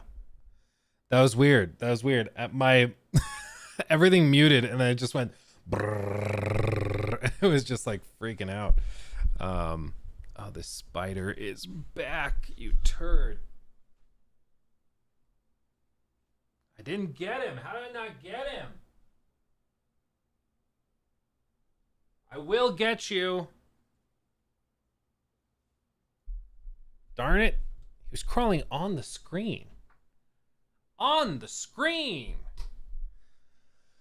Okay. Anyway, yeah, it was really weird. The audio just started like brrr. It was weird. Yeah, the spider did it. I think so. The spider's the real boss. Okay. Yeah, so they are not doubling down on this. The general stance, it seems like, is the consensus now is that PSVR 2, amazing piece of tech with no games to really justify playing it. They spent years developing that Horizon Call of the West or something VR game, and it came out and it was okay. It was like a 7 out of 10. People are like, it just wasn't good enough to justify spending this much money on a headset. You know, it just didn't really make sense. And since then, PlayStation, I think, has just realized, hey, we can't really justify having our top teams working on VR games when nobody's really buying VR headsets. But then again, nobody's buying VR headsets because there are no games to play with it. So it's just the age-old problem of VR stuff. You need the software to justify buying it, but nobody wants to develop the software until the hardware's there to justify developing the software and selling it. And so nothing's developed, and so then you have the same problem as when you started. It's the same thing that even has been applied to the Apple VR headset, Vision Pro, but that also is $3,500. So that's a perhaps bigger problem. But anyway, so that's happened. Star Wars Jedi Survivor, I totally forgot about this, but they announced it was coming to PS4 and Xbox One last year. And it just has been like totally MIA. I forgot about it. It seemed to have performed well in terms of sales, even though it ran like hot donkey crap. And it seems like now they are preparing to launch it on last gen consoles. It's been rated in Brazil for Xbox One and PS4. So apparently they're going to be doing a PS4 and Xbox One launch of Jedi Survivor at some point in the next few months, which is wild. It's wild. Because I totally forgot about it. I'm so bad. So bad. PlayStation's Blueprint Games is still working on an original title, by the way. People were thinking maybe they're working on a Bloodborne 2. Nope. They've said a few times that they're working on something original, and they have doubled down on that, saying, yep, we are working on an original title. That's not changed. As Peter Dalton said, nothing has changed since our last statement, that we're working on an original title. Everything takes time. We are committed to sharpening our skills. So it looks like they're taking Bluepoint and they're going to transition it into probably an original studio, another one of their head honcho studios that drops big AAA bangers. And I'm okay with that because they did a great job with Demon Souls and with everything else they've touched. I think they kind of earned the right to do their own thing, and it looks like they're actually going to be given the chance to do it. So that's awesome. I mean, I love that. I love it. Love to see it. So that's still happening. Other than that, yeah, pretty straightforward week and roundup of news. Not a whole lot of super meaty stuff.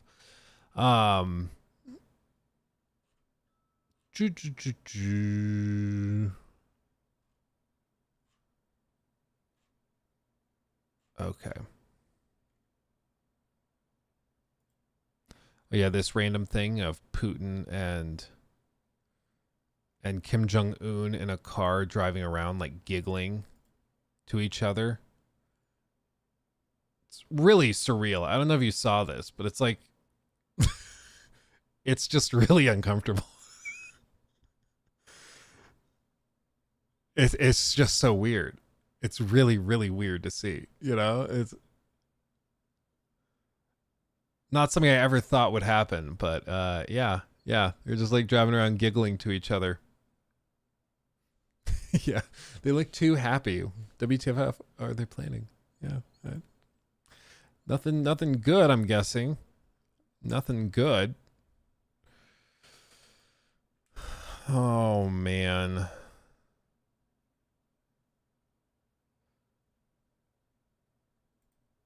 Okay, this is just funny. Michael also said this. Haven't seen my grandpa in a decade. Saw him yesterday. He's 82, former computer engineer. This man starts telling me he torrented Red Dead 2 and plans to play it later. He's got a VPN, 3 monitors, Ryzen CPU, NVIDIA GPU, keeps up to date with everything. I was a bit shocked. Also a Korean war vet, just a nice, quiet guy who keeps mostly to himself. Love him. Hadn't seen him since 2012 when we went to see a Red Sox Yankees game together. His daily routine seems to be going to Dunkin' and then going home, browsing the web, and torrenting entertainment. What a bro. What an absolute bro. That's pretty funny. That's pretty freaking funny. I don't even know what I'd do if my grandpa was telling me that if he told me he was torrenting something, just like, Grandpa? What? What, Grandpa? Yeah, the Honor of Kings trailer. Yeah, it's this one. We've pulled it up a few times before because people pop in every once in a while and ask to look at it. There's not enough here to do like a segment on or a deep dive. It looks like, you know, a pretty standard Tencent open world kind of adventure game. Lots of inspiration from like Breath of the Wild. And yeah, really flashy combat, stuff like that. Like, I'm looking at it, and based on what I'm seeing, because like I said, we've pulled it up a few times before, I don't see anything really like that novel or compelling to me personally. Like, it doesn't look bad. It just looks fairly generic. Which maybe it comes together. Maybe it ends up being really good. I don't know. But just based on this, I just don't see anything really unique. It just looks kind of standard, what I would expect from like a big open world adventure game that's trying to capitalize on a lot of the trends and tropes of the genre. So yeah. Not bad, but just not anything that's getting me like super excited. It's just like, okay, you know. Did you get to try hands-on with Black Myth Wukong? What are your thoughts? I did not get to try hands-on with it. It was like at the same time as one of the other things we were doing. It might have been Phantom Blade Zero, or maybe it was when we were seeing Monster Hunter, actually. Because it was one of those things where it was like, it just didn't line up. So we just had to say, oh, well. But Joe Raptor tried it. Joe Raptor said it was great. My only question with it is, I'm like, the boss fights look awesome. I just don't know what the connective tissue is like, you know? I don't know if it's just separate levels entirely. I don't know if it's like a linear thing where you move through from arena through kind of like a linear path. Sure. And then you get to the boss fight that's next, and that's just how the game carries on. That's totally fine. I'm down for that. I just don't know that part of the puzzle. But it looks great. It looks great. So I'm excited to try it. Everybody that has played it is like, yeah, this is like, if Elden Ring bored you because you thought it was too easy, this is what you'll play. It seems like it's pretty intense. So, will you play Expedition 33? I'd like to. It looks awesome. I think that trailer looked awesome.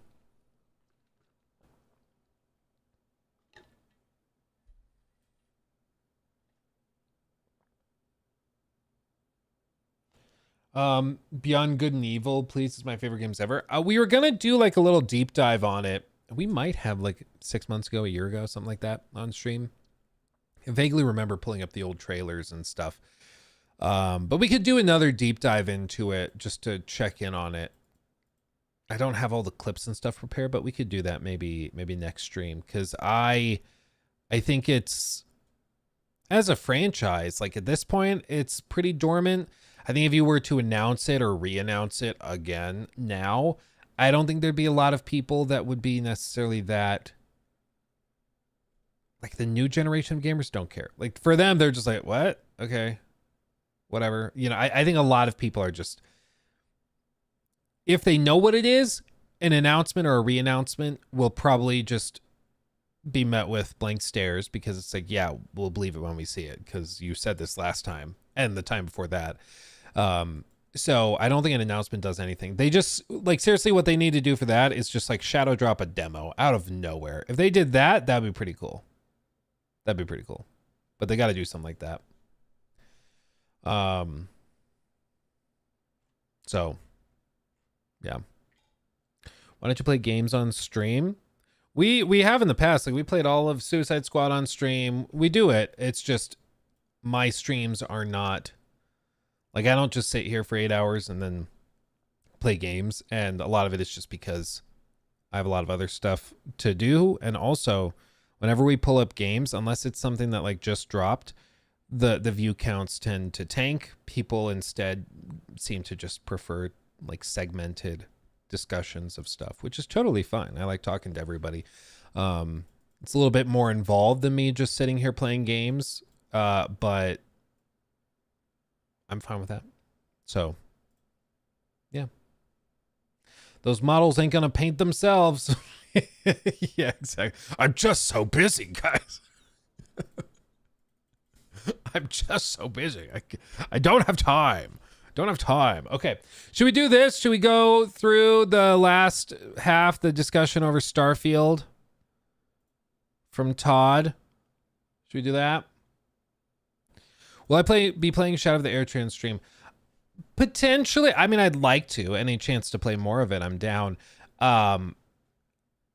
My problem is that my save is like very late in the DLC. So if I were to play it today, it would just be spoiling tons of stuff for everybody. So after a bit of time goes by and people have the chance to work through it more, then I'd be down. But it's kind of the age old thing where if they send me a code for early access and then I play it in the days before launch, I can't really play it on stream on launch day because I'm later. So it would just be spoils. Or spoilers all over the place. So it's kind of an unfortunate reality. But maybe in a like Monday or something, we can gauge how people are feeling. But I just don't want to be like, okay, let's play it. And then it's like really awesome end game boss of the DLC. And you're like, what the hell, man? You know, I don't want that to happen. Because some of these bosses, man, just seeing them is freaking cool. Just seeing them is awesome. So, okay. Somebody asked me you shouldn't do the auto tune. Too bad. It gives me strength in Todd Howard our Lord. Amen. So yeah. Okay. It's time once again, ladies and gentlemen. It's been a couple of days. We've had time to recover. And now we are here to discuss the next segment of the God Howard interview. So we light the candle in his honor. In case you missed the last part, we'll have it linked in the description box below if you are watching this as a stream clip. If you're here with me live today, Sawi.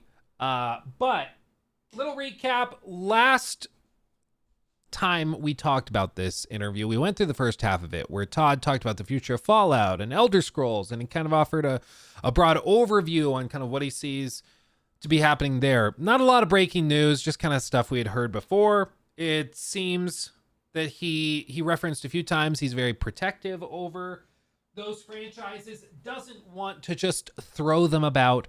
And it seems what really stuck with me was when he said, it's okay for people to miss things.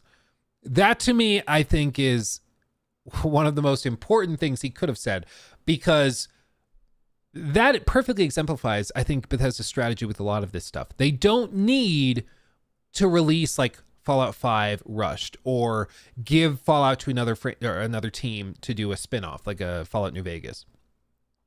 sequel or whatever. They don't need to do that because their whole philosophy is that it's okay if you miss things. It's okay if you are starving for another fix of that game, and you get that maybe in a little way through the show, which has a new season.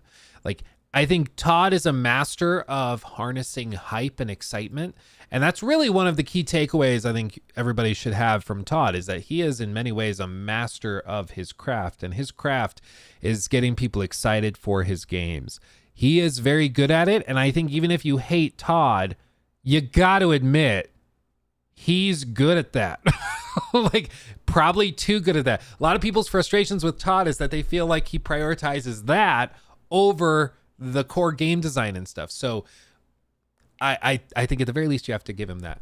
And I think so that was very, very telling when he was saying it's important that, and I think it's good that people are, hungry. People miss things. I think that's good. So that was telling. Other than that, pretty straightforward interview so far. Now I saw some people were commenting on the last chunk of this when we were looking at this, and we got through 26 minutes and it took us like an hour and a half. And some people were like, you should be roasting Maddie because he's not asking hard questions.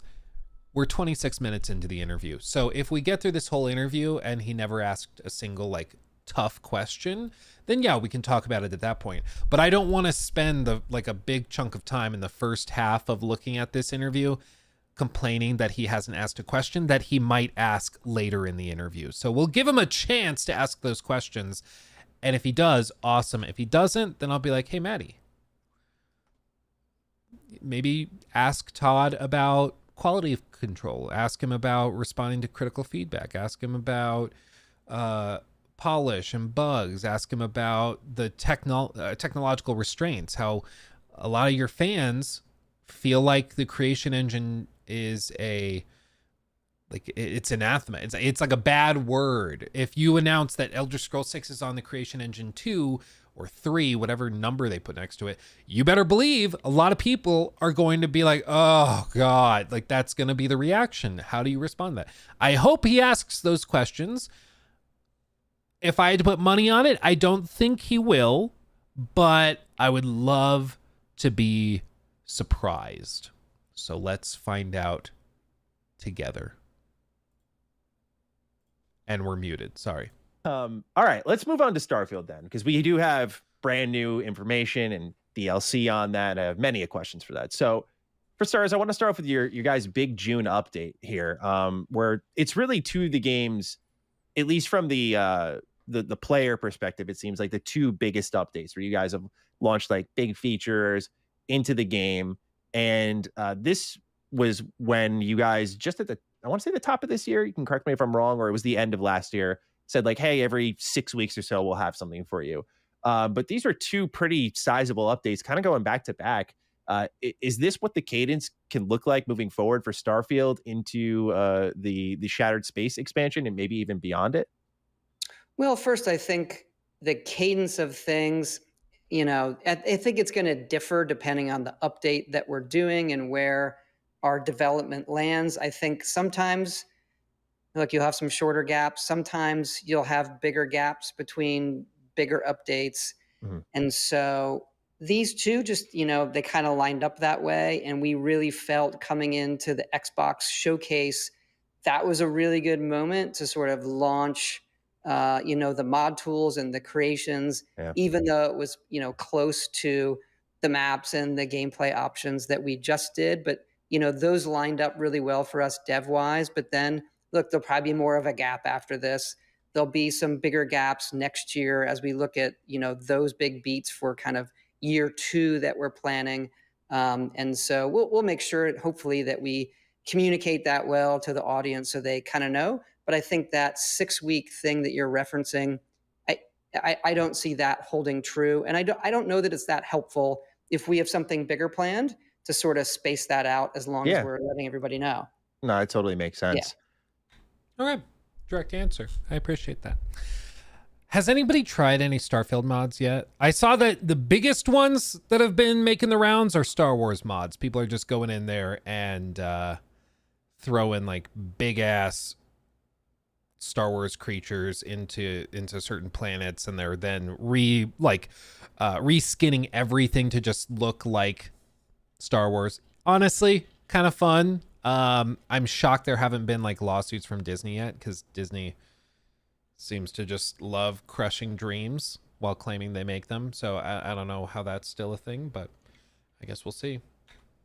Starfield Shattered Space. I thought this trailer looked phenomenal. Like, I already loved Starfield, but I thought that the base game kind of, I'm driven to this mentality by like the score of the game.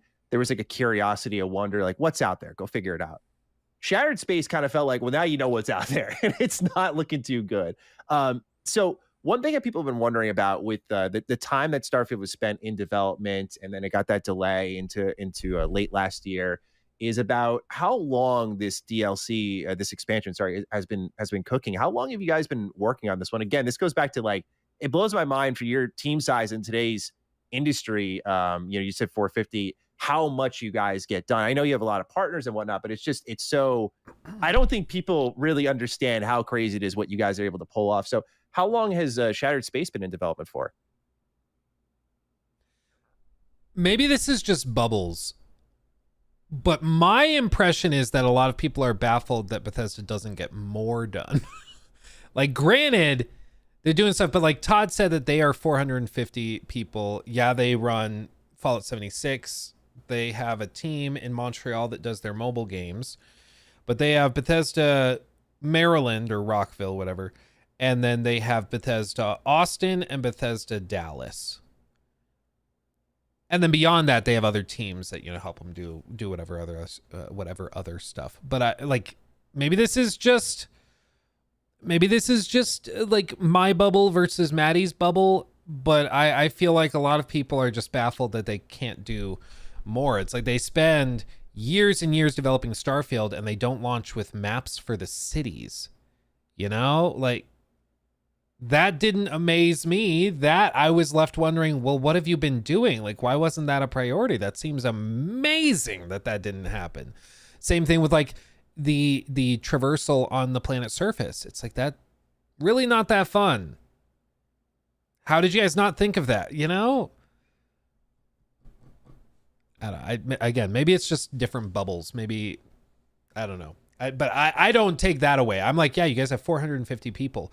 How does it take you 6 months to like patch in city maps and then maybe offer some reworked like menus and stuff like that? That seems like it should have been a pretty quick thing, but whatever.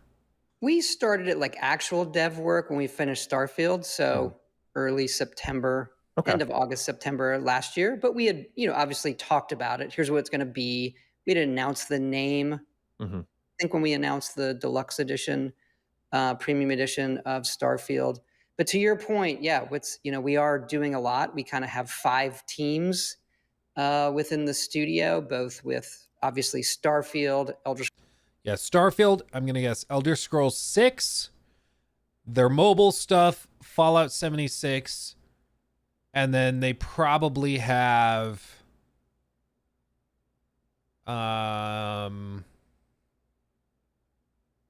what would their other team be doing? Would they just be doing pre-production stuff?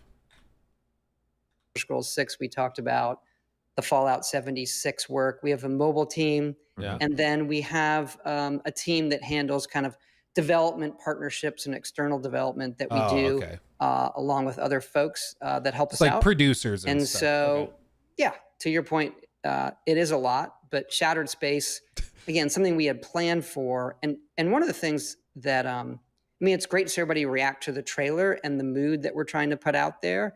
But one of the things that we always liked about it from the get-go, and I don't think people realize, is that Shattered Space, the bulk of that expansion pack, pretty much, once you get to the city and the planet, it takes place there. That's going to be one of my questions. It allows us to build a landscape like we would traditionally do and have the city and the quest. And so that story takes place there, and the landscape's kind of, content-wise, we're looking at kind of like what we do with Far Harbor on Fallout 4. We're like, okay, language. This is a scope that works for, our development in doing this kind of annual story expansion type of thing. So Really excited about that, and it lets us, kind of do some things the way we would in previous games and give people not completely that experience because it's still Starfield, Sure. but this new kind of alien world that you're able to explore, and it takes place there. So a separate planet. He said one planet, and then he said city, planet and city. So just like we saw in the trailer for Shattered Space, where I was like, is this one planet that we're going to? Shattered Space. Here it is. Where it looked like maybe there was a space station that you go to in orbit around the planet in question. And then once you go there, that sends you down to this planet surface that has this really bizarre looking, blue orb around a sort of skyscraper that also looks like an organic part of the map. So it seems like this is the DLC. Like this is where it's going to be. It's on this spot. And I know some people might be like, oh, so that's all they've been doing. I actually prefer this. My biggest problem with Starfield is that BGS's greatest strength is handcrafting environments and using those environments to tell stories through environmental storytelling and then crafting these areas that are fun to explore by hand. That's what BGS is good at. And that's why Starfield was so weird, is that they're like, okay, that thing we're good at, what's the opposite of that? Oh, procedurally generated space thing with repeated locations. Let's do that. It was such a bizarre reversal of what they're good at. And so to see them returning kind of to basics, to me, I like that. So it certainly is going to feel a lot different than the rest of Starfield, because Starfield is so often like, travel to these 15 planets in the next 10 minutes and grab this stuff and then meet us back here. This is going to feel very different, but I think it'll probably feel a good bit better. So I'm happy to hear it. It's good. It's good to see. Let's see. Unoctium, thank you for the 2. I made a Starfield mod. Enjoy the channel. Thank you, my friend. What's the mod? You should tell us. We can check it out. Unless it's like Big Booba Simulator and it gives spaceships boobs. In which case, let's be honest, I'd still download it. I really hope that's the mod. That would be cool. Anyway. I love that. And I think people are going to be very thrilled to learn that, because, one of the critiques really coming out of Starfield's launch was the exploration. I know you've spoken to how Starfield's going to handle a little differently to Fallout, to Elder Scrolls. Like they're all going to feel a little different in how they play and how you get around and whatnot. Would you say that some of that focus, I mean, you said you started dev work in September, so maybe you were aware of it, but would you say that some of that response, some of that criticism that came your way fueled the direction of where you were going with Shattered Space? Was like, let's keep this kind of in one area for the most part? I would say when we were making Starfield, look, we struggled with, how to make exploration fun on big barren planets. Okay, so my plan is that later today, I have like a whole series of things I'm filming for the critique video thing. I don't know what I'm going to call it, because it's not a traditional critique like I've done before. Like we spend a lot. The best way I can compare it, honestly, you know what? Best way I could compare it is that Jenny Nicholson video on the Star Wars Hotel that dropped like a month ago or whatever. That video, it wouldn't really be fair to like call it a critique of the Star Wars Hotel, because it's more than that. It's like a big deep dive into how it happened and all that. That's kind of what I'm trying to do with this Starfield video, where like I guarantee you're gonna learn some stuff about Todd that you didn't know before. I learned a lot about Todd I didn't know before. Weird random stuff, but like cool stuff. And I think it informs the story of Starfield much better, so you can understand how it ended up the way that it did. And one of the things I was just finalizing before filming today was the section in the video where I go into the discussion of fun factor with Starfield, because Todd and Phil Spencer, they talked about finding the fun in Starfield. And what he's said in previous interviews, oh, we're dropping frames. Let me wait till we've stopped dropping frames. Hold on. Awkwardly wait here. while it buffers. I'm awkwardly waiting. I'm waiting awkwardly. Are we back? I think we're back. Okay. I was just waiting till the frames stop dropping, and then I'm going to keep going. Okay, I think we're good. So, yeah, one of the things is that Phil Spencer and Todd, they talked about finding the fun in Starfield. And the interesting thing is that Todd said they only found the fun in 2022. Like, they only were able to make Starfield fun in 2022. And you know what's really interesting about that? Is that originally Starfield was announced to be releasing in late 2022, in November of 22. Of course, later delayed into late 23, but originally announced for late 22. Phil Spencer said in an interview sitting on a couch at E3, kind of candidly, he only ever said it once, and he never mentioned it again. Hold on. We dropped a bunch more frames, but I think we're back. Okay. Phil Spencer said while sitting on a couch giving an interview, and he only ever said it once because I think he slipped up and he wasn't supposed to say it. He said that Starfield was originally announced or internally scheduled for release. I think he said, I can look up the exact quote. It was significantly earlier than it was. Significant. Yeah, what he said, I have the actual timestamp. You ready? Luke coming with receipts. Loading. Truth be told, when the acquisition closed, this game was had a Starfield. significantly earlier ship date than where we're actually launching it, even significantly later than the date that we once had for the game. But it was earlier than that before. So sitting down with Todd and the team and explaining that we want to give this team the time. I think Matt says we have every QA person in our entire company State of Washington, like playing Starfield right now. So if you, in full context, if the game was internally or originally internally scheduled significantly earlier than even their announced date, which was November of 22, maybe it was early 22. And then Phil says it was originally scheduled for significant earlier than even that, which puts it in like 2021.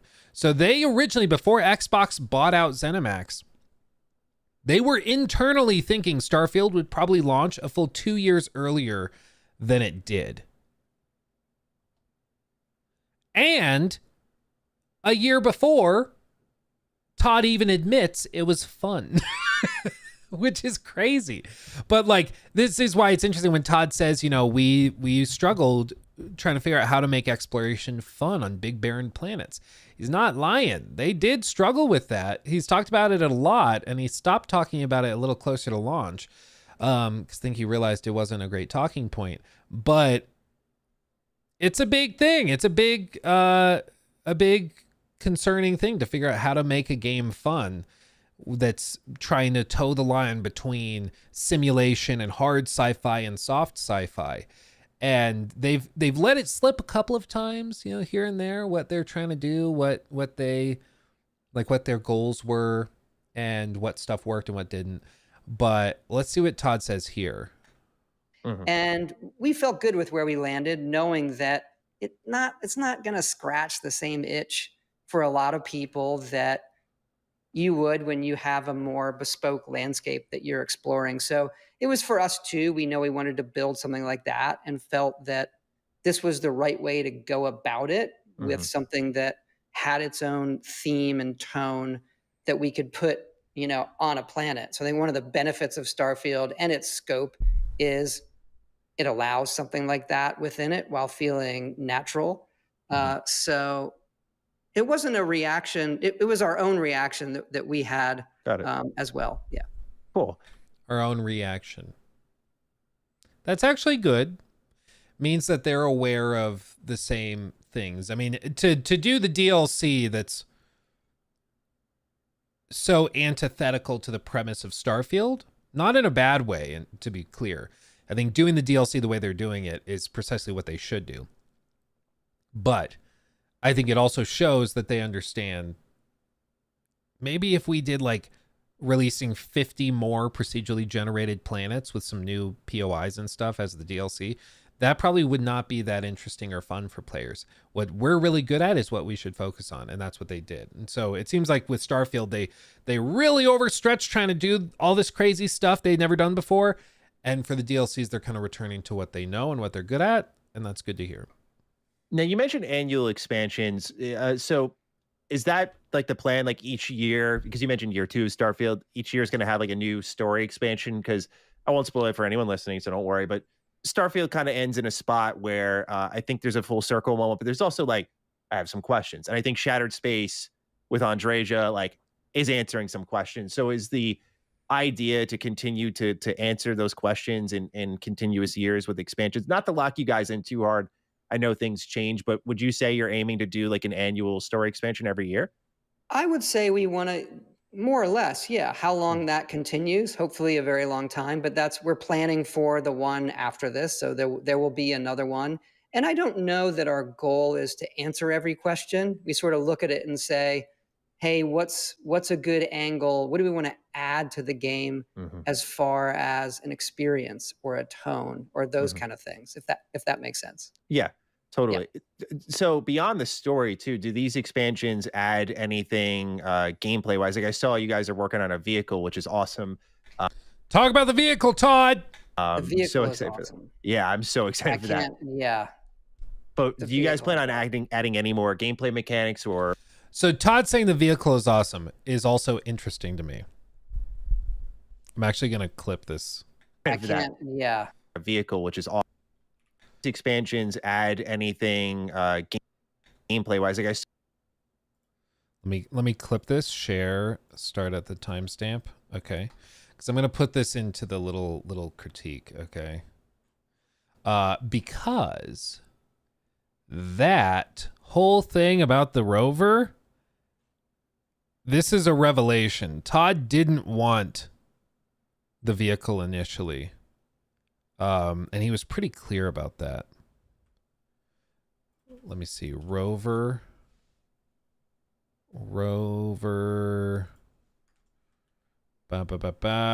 Where's maybe this? Where's the clip? Hold on. There was a clip where he talked about it.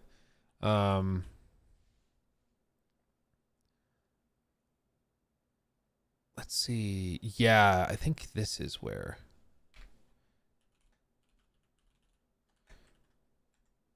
Okay, I think I found it.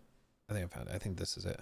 Is there a land vehicle or an option to maybe... To be clear, this is 11 months ago. Maybe mount some of these wildlife creatures to use as a land transportation mode of transport? Asking about vehicles, rovers, stuff like that. I really do believe that Todd did not want that in the game, and you're about to see why. But now you hear him talking about rovers, and he's like, it's awesome. There is not. We do design it. I think when we've seen this with our other games where we want to design it so it feels good on foot, but we do have the boost pack. You saw some of that in the video, and you have skills for the boost pack. So the boost pack almost acts like this vehicle. It's super fun where you can fly through, and then the low gravity planets are just really, really something special in the game. I'm sorry. I just always laugh so hard because you can tell he's trying so hard to come up like how to spin it. It's like, yeah, and the low gravity planets are just really, they're just really, really something special. It makes me laugh every time. So I don't think they ever meant for rovers to be in the game. It was only when people got like upset and actually started freaking out about it that they mentioned it. Spec_Ops Labs donated $20 through Super Chat. Oh, thank you. Got a track trip for my daughter this afternoon, but wanted to pop in and say happy belated B-Day, my friend. Keep up the good work. Thank you, my friend. And thank you for the 20. I was going to say, would have been bad. I was like, tell your daughter good luck at the track meet. But then I was like, wait, because I know in theater saying good luck is bad luck. So I was like, break a leg. But then that sounds really bad for track. So just give your daughter a thumbs up from me, because I I never did track. I don't know what the proper terminology is. So let's hope she doesn't. Thumbs up. Let's do it. Have fun with that, my friend. And thank you for the 20. And thank you for the birthday. Cheers. Yeah, it was a lovely, lovely birthday. I got that smoker, the Traeger smoker, and it is currently cooking away. Ooh.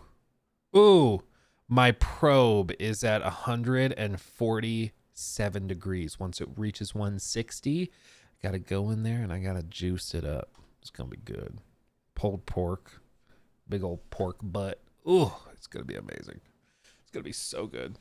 Okay, let's keep going. So you guys are working on a vehicle, which is awesome. The vehicle so is excited awesome. for that. Yeah, I'm so excited for that. Yeah. But The do you guys vehicle. plan on adding any more gameplay mechanics or changes there? You don't have to specify what if you can't, but We're looking at all that. That's what I Okay. can say. okay, Yeah. cool. Okay. We're looking at it. That's at least something.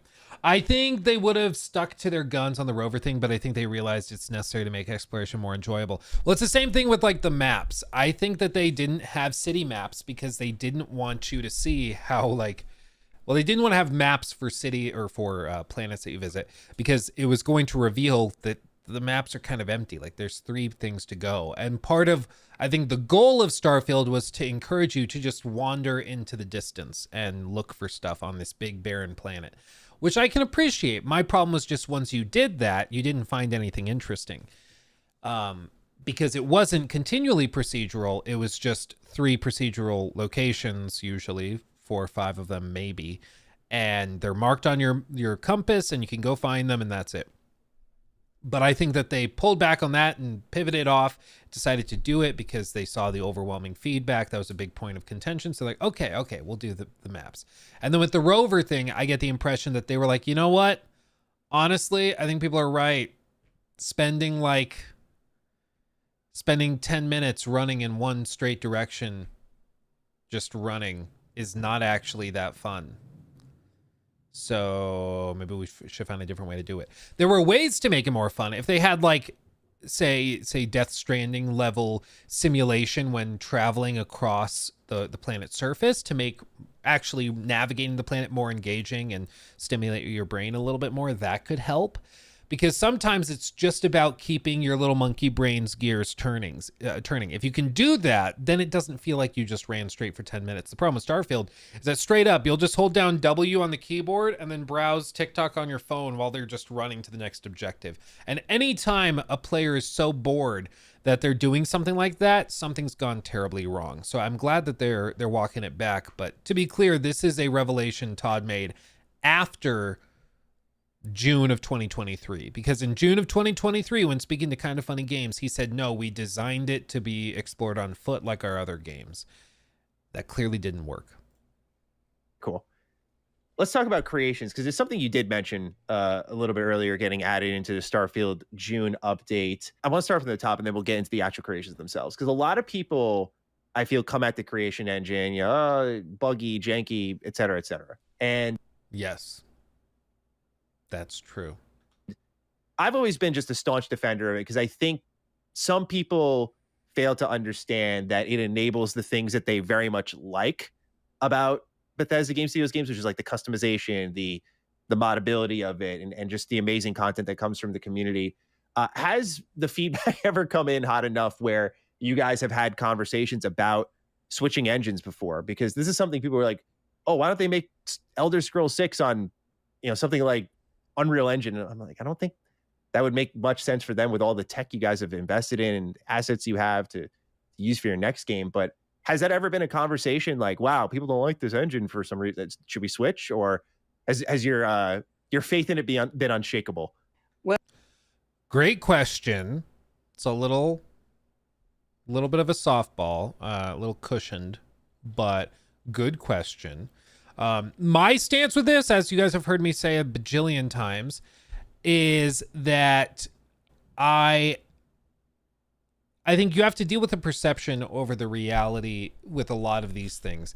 The perception is that the creation engine is woefully underpowered and out of date. It's buggy and it's an active hindrance to achieving the goals of the designers. A lot of people point to Starfield as the prime example, where it's like Starfield in concept is really cool.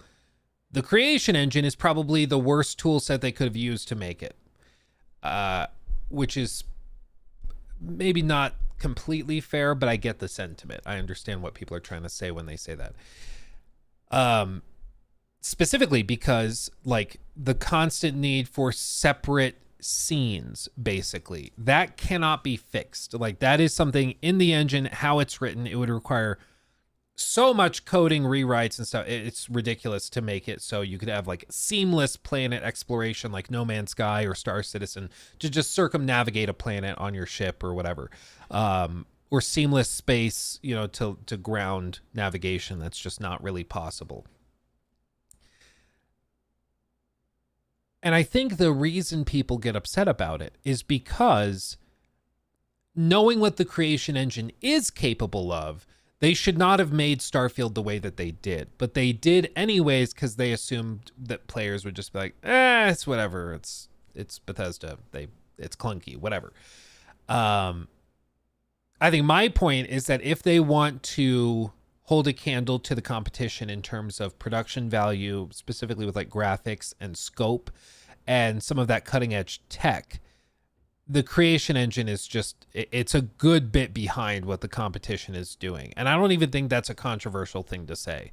It's just, it's behind the curve. Yes, there's things that it's doing that are impressive. The main thing that the creation engine is really good at is having thousands of physics enabled objects in a given area. So as you're navigating through like a city, you'll go into this house and it's got clipboards and vases and cups on the table and sandwiches galore. It's got all this stuff scattered around and all of it can be picked up, moved, thrown, and it interacts realistically with the world. That's cool. And that could have been really, really cool to experiment with in Starfield, to have entire levels where like the floor is scattered with a bunch of debris and garbage and you have to look for things. So you do like the Fus Roda kind of thing, blow all the stuff away, and then that reveals the hatch under the floor that you need to get to.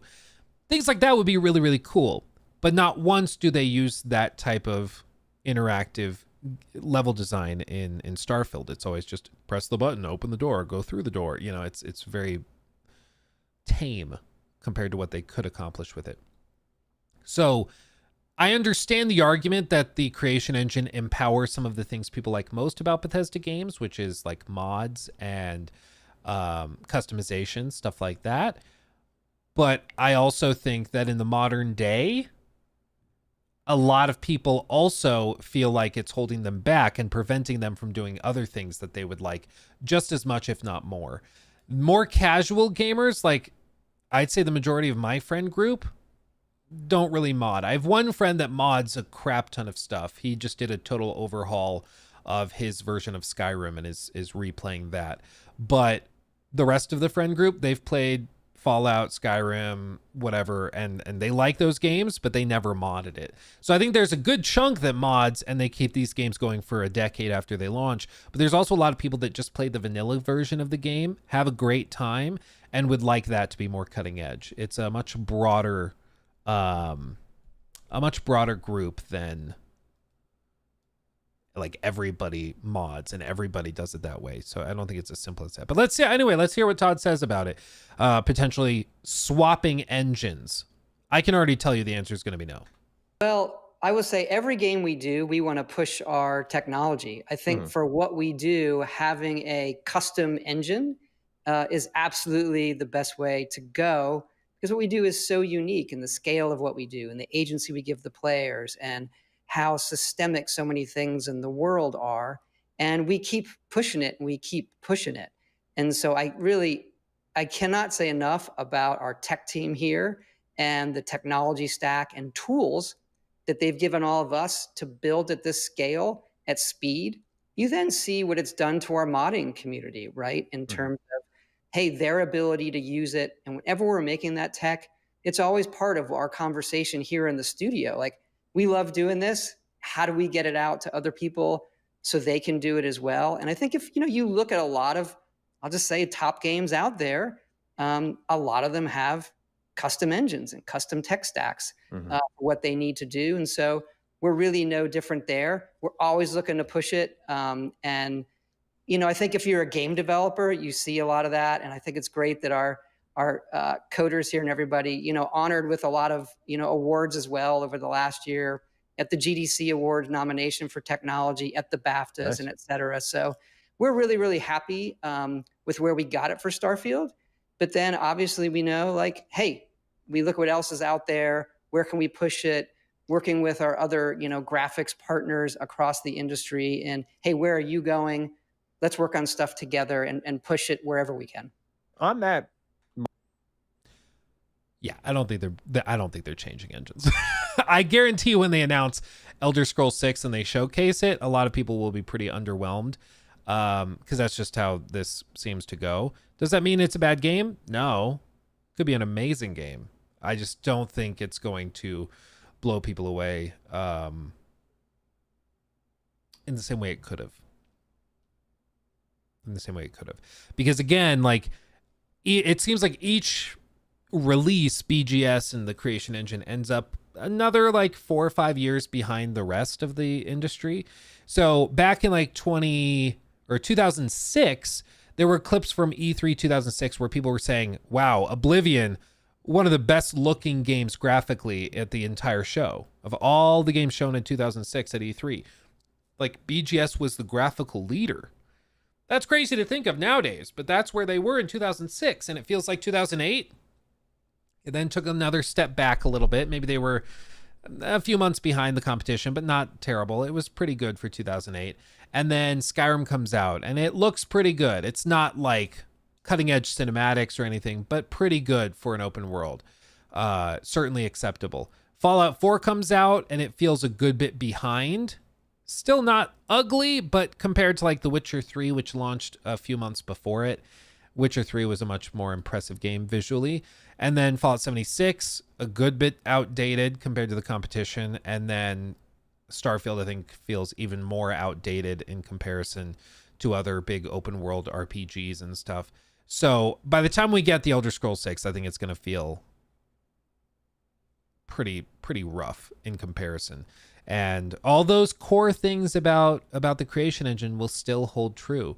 So I don't think they're going to have seamless exploration in Elder Scrolls 6. I don't think it's going to be you load into the game immediately and then no load screens for the rest of the game. I think it's going to have a lot of load screens because that's just how the engine handles stuff. And right now that feels bad. In 2028, I think it'll feel real bad when you boot up your PlayStation 6, maybe not the PlayStation 6. You boot up your Xbox Series Plus Ultra Game Pass Machine Duo 2, and you try to boot up the Elder Scrolls 6, and it's going to be more of this. Like, I think it's going to be another thing for people to throw a fit about. Justifiably so, I would say, because standards change as the years go by. I think it's fair to demand a little bit better. Hopefully they can figure out before then, but you know, some people will say, I don't care about the load screens. Cool. Good for you. That's awesome. I'm glad, you know, you're going to enjoy a lot of games. But I think when you're talking about the AAA side of the industry, standards get risen. And the new standard on current gen consoles is that load screens are allegedly a thing of the past with these SSDs. And you would hope that that would also be something that they would chase, but we'll just see. Softball question is an understatement. Might as well have asked Todd if he would rather get kicked in the teeth or a refreshing glass of his favorite drink. Yeah, well, like, it's not necessarily, like, it's a good question. Are you going to switch engines, and what's your reaction to people who say that it's outdated? That's how I would probably phrase it. When I say, like, he couched it, it's like, some people don't like it. I don't say, like, I think it's great. But some people have said that they don't like it. What's your reaction to that? Will you change engines for those people? You know, I think it's couched. It's not really a softball because as a question, it's good, but it's couched in a way where it's like, don't be mad at me for asking, Todd. Mindset here with creations. I had a chance to dive in and just look at what you guys had there. For starters, I noticed like, oh, there's a tracker quest. I'll get into a separate thing on that in a moment, but What I noticed also, by the way, which this is a crazy stat that I don't think many people are talking about, is that the storage amount is up to like 100 gigabytes now for console mods, which I think that's up from, was it 2 or 4 in your guys' last game, which is incredible because I think that just enables so much. So beyond the additional storage you guys have found there, which just lets you completely overhaul the game, what can you say that modders will be able to pull off now with the new creation kit in tow? Well, our hope is, I mean, look, they can do anything that we've done with the game, and getting that out there and already seeing things populated is great. You know, going back to the space, we know that was an issue for folks, and we worked, you know, early on to how big can we make this? The issue with changing it on the old games, it actually wipes everybody's mods. So we have to be like, we can't just change it on the old games. Like, we wish we could just go like that and it's bigger. But going into Starfield, we're like, well, how big? What's the maximum it could possibly be? Because a lot of these mods and creations get really big. So I just think that whole part, you know, for our games, it's so important to us to have all of that there, and really to support our creators as well. And so we had a bunch of them in the studio last month, and getting to meet our creators. I told you guys, Todd's a widow fella. He's a widow fella. He's just a little guy. You know, on stage when you're standing alone, you don't really notice it, but then you see like him in person, you're always like, oh, aw. Yeah. It's like he's the cutest 50-year-old man I've ever seen. It really was an incredible experience for us here. And a lot of them now, they've gone from kind of hobbyist to professional, and seeing that emotion on their faces when, hey, I've quit my job. I'm doing this full time now. And you see what they're doing. And the stuff I've seen that's coming is just awesome. Yeah, I love your guys' focus on your modding community, because it feels, Ernest, it's awesome that you had them in the studio, because I'm sure that was like just insanely validating for them to be there and to have that moment. But on that mindset here, I had this question for you for later, but I think it's more relevant now. Paid mods? Is would you guys ever consider a sort of, for lack of a better term, like an indie style studio, or maybe team? Studio might be a strong term. I look at Obsidian as a pretty good example. Like, obviously they're working on Avowed, they're working on the Outer Worlds too. It's like, okay, these are what I put in quotes big games. But then you had like a small team of, I think it was 13 that made Grounded. They had Josh Sawyer and a smaller Splinter team kind of go off and make Pentiment. I've kind of always liked that idea of just breaking up this big team into small fragments. Now, you guys are already broken up doing a lot of different things, so maybe we've already sort of answered this question, but I know you personally, Todd, have said multiple times on the record that you like to make the big game, the universe, the world you kind of live in.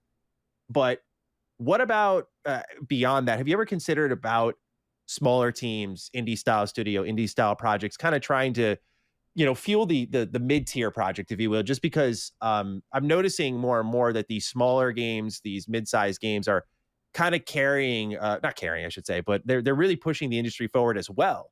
And it would be really interesting to see you guys get behind that. Or is that where, to wrap it up, your creator kind of push is like, let's support the modders who support our games? Like, have you ever considered an indie style team at all? Well, as we talked about before, we're doing quite a bit. We have a whole bunch of teams in work, and I think, you know, two parts to an answer there. One is, because our games are so big and they're these worlds, you can almost view them as platforms where doing a piece of DLC or whatever becomes a small team for us, that we can make something and get it out. The other thing is, you know, the niche for us in a smaller team standalone project really is mobile. Right, we had great success with Fallout Shelter. Then we did Blades and the Elder Scrolls Castles mobile game that's coming out worldwide soon. It's in soft launch, number of places. That lets us do something. Didn't they also do Legends, or did that never come out? Because Legends, wasn't that like a card game they were doing that they canceled, or that they abandoned and shut down? Like shut down after a year or two, didn't it? Or am I just making that up? But certainly they've had more successes than they've had failures. You know, they've made a lot of money on these mobile games. Let's see. Yeah, it was the extremely pay to win card game. Was it theirs? Did they do it, or was it another team? Was that the Bethesda Montreal, or was that like a spin-off thing? I think it was Montreal. Yeah, Blake, I was thinking the same thing. That's a great point. Thank you for the $5 super chat. It's weird, he says, they haven't increased mod storage for their old games because it wipes mods, yet they will update their old games and break them. Yeah, notably with Fallout 4, just a month or two ago, they were about to launch the Fallout London DLC thing that a bunch of modders had put together. Been working on it for years and years and years. And they didn't announce anything ahead of time. They just said, yep, we're going to release this update, this next gen upgrade that didn't really upgrade anything and just broke all the mods that everybody had installed.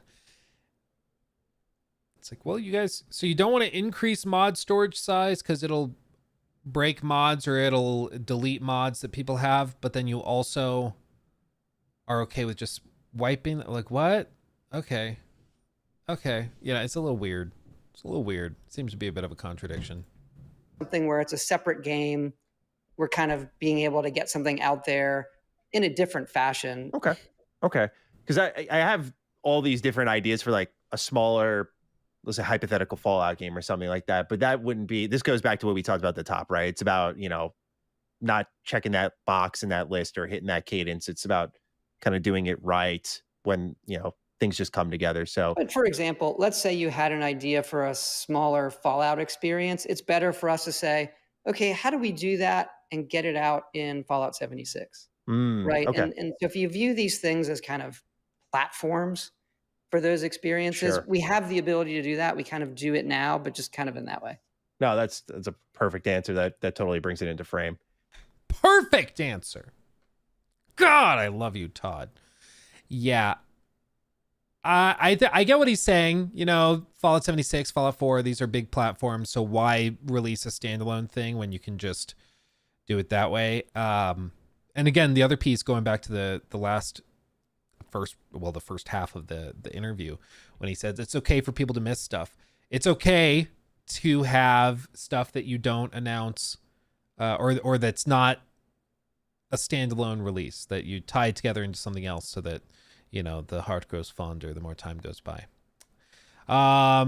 Let's see. Fearless Wolf, thank you for the £5. Talking about engines, am I the only one who thinks that Unreal is overrated compared to Snowdrop and the Red engine, whose worlds look better? I think you have to be more precise. Unreal is really good at certain things and not very good at others. Same with Red, same with Snowdrop. And each of them are getting better and they're improving them over time, but not every engine is going to be great for every game.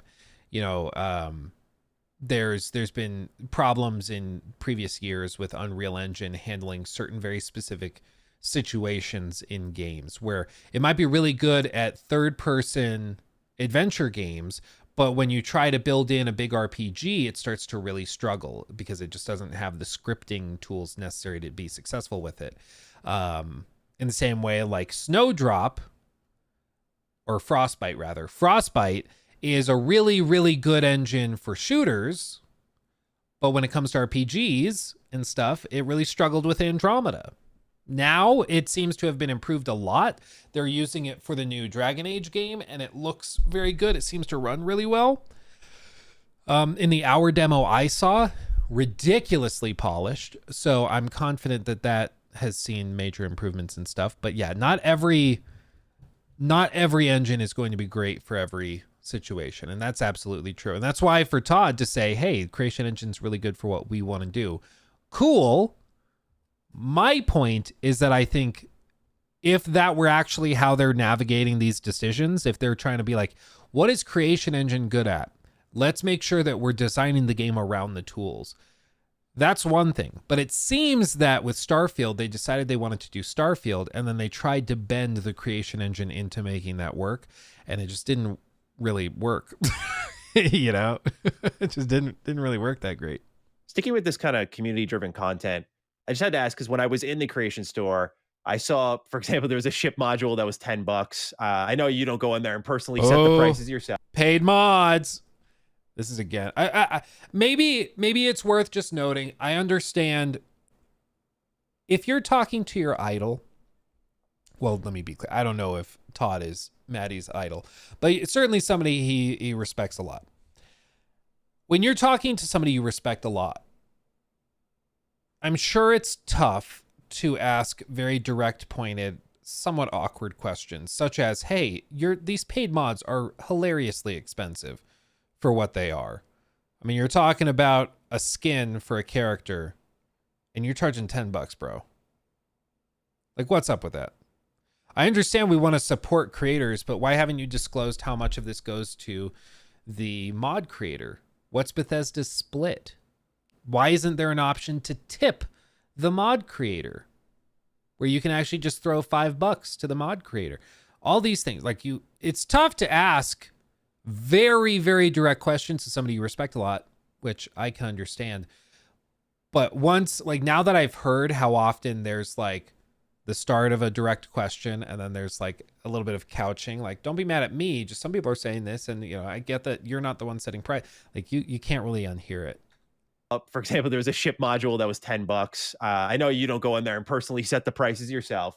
I saw that some additional tracker quests were behind a paywall, and a lot of people seem to be very behind the idea of creations, but they get upset with the pricing structure. I just want to know if you have any comment on that matter, because some people are just upset with how it's being handled. Paid some people mods again is what they're saying. So are there any thoughts, responses, changes to what's happening with that system? Any pricing changes incoming? Yeah, we hear that feedback too, and we and we hear that feedback too, and we don't care.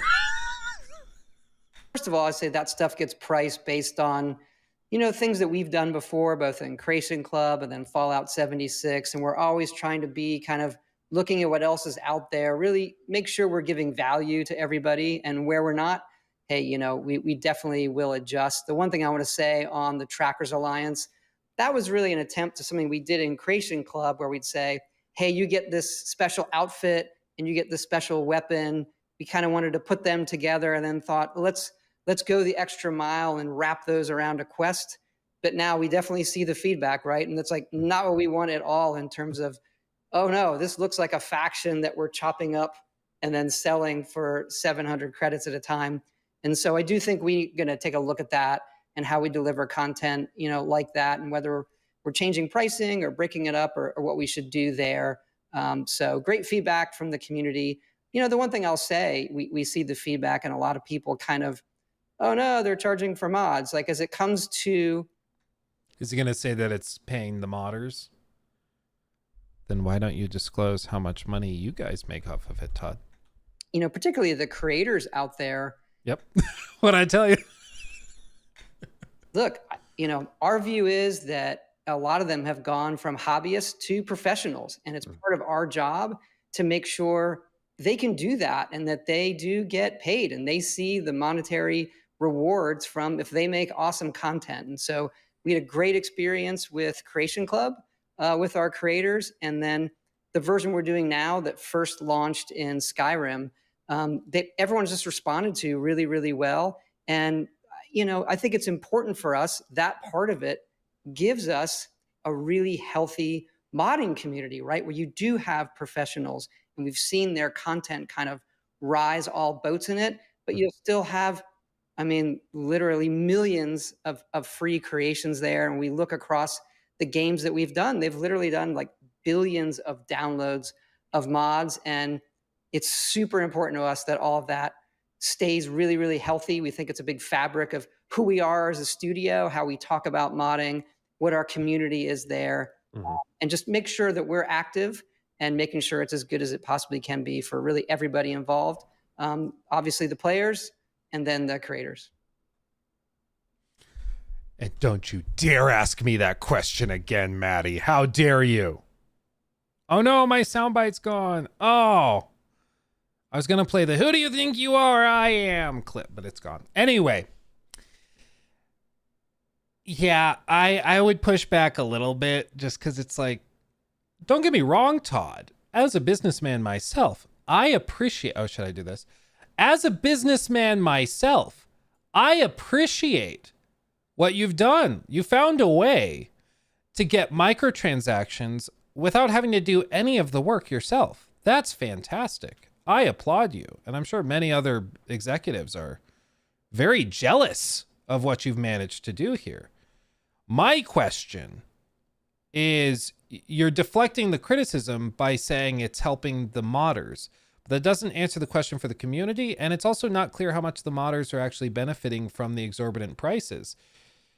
If you're taking 50%, why not take 10% and lower the price and disclose how much your cuts are? Why not transparency first and foremost, Todd? Why not? Well, because then we wouldn't have 16 times the detail. which I get. So, oh wait, no, I have to, hold on. I have to move it back. There we go. But here's the thing, like this interview was never going to be super hard hitting, you know, and that's not what it's supposed to be. It's supposed to be a promotional interview to hype up the Shattered Space DLC and some of the updates that they're doing. That's the goal of it. That's what they're trying to do with it. And that's what it is doing, you know? Whenever I see an interview with Todd, I'm always hoping that somebody might ask a question or two that's a little more direct and pointed. And we probably are just never going to get that because I don't think there's any benefit really for Todd answering those questions directly. I get it. Like, why answer those questions directly when there's not really a kickback for you? Totally understand it. It makes sense. But I can still hope that we see that, you know, one day. Maybe I'll have my agent reach out to BGS, see if they'll give me an interview. Can't hurt to ask, right? Can you imagine? I reach out and I'm like, hey, I'd like to interview Todd. Could you ask him and his secretary, whoever, if he's interested in doing an interview with me? Just a quick 30-minute thing. I want to be clear and transparent. It's going to be hard hitting. I'll ask some tough questions, but I'll be respectful. And I just want to, you know, represent a side of the fan base that is typically ignored by the more sycophantic types. And then they just reply, F off. It's just like, no, go smell your candle, weirdo. Get out. It's great that you guys have recognized the feedback and you're planning to do something about it. Would you say that maybe going forward, you'll just kind of split it up? Or, I mean, you can't say it's a one size fits all for all these mods. It's about their vision at the end of the day. But would you say moving forward, like, oh, we're not maybe going to like tie this quest to a faction. Maybe we'll just put this quest kind of standalone. Is there going to be some sort of change in how that process goes moving forward based on what you've seen so far? Well, again, something like the Trackers Alliance started with, hey, we have a cool spacesuit or outfit or weapon. How do we get that out, right? Do we want to put that up in the store for this amount, or do we want to do a quest? And just what's the best way to deliver that? Again, we had a lot of experience doing that way in Creation Club. And so, but we hear the feedback. We need to evaluate, you know, both pricing, what we put out for free, how we communicate what's in something, and really hear from the community there. Cool. And again, I point out we've done that across the other games, Skyrim, Fallout 4, 76 in particular. Yeah. Absolutely. Maybe this isn't like a completely connected topic, but it's still something I wanted to get your thoughts on. I feel like with the release of Starfield and the review period, as someone who was a part of it, like I was very much an enjoyer of the game.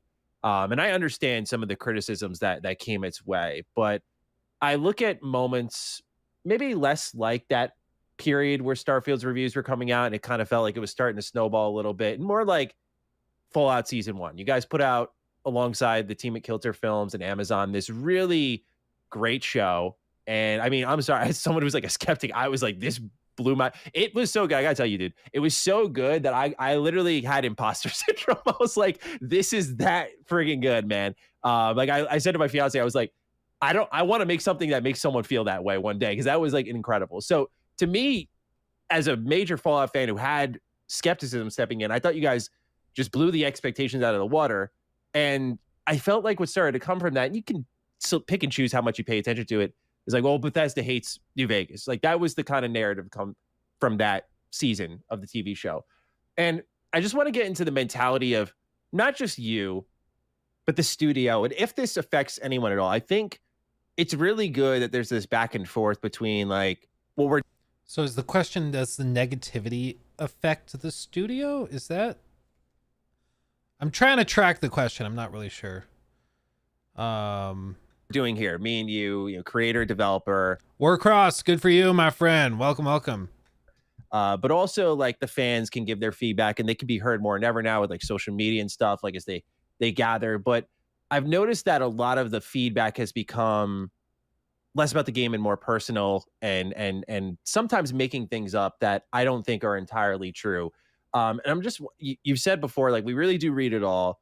And as someone who runs my own channels and tries to read it all, like some days it's just the worst. Like some days you don't want to read it all. You want to shut the blinds and just go work on something else and not pay any mind to it. So has any of this been to the team's kind of detriment? And to put it under an umbrella, do you sometimes feel like Bethesda Game Studios, for maybe a lack of a better term, has a target painted on their back?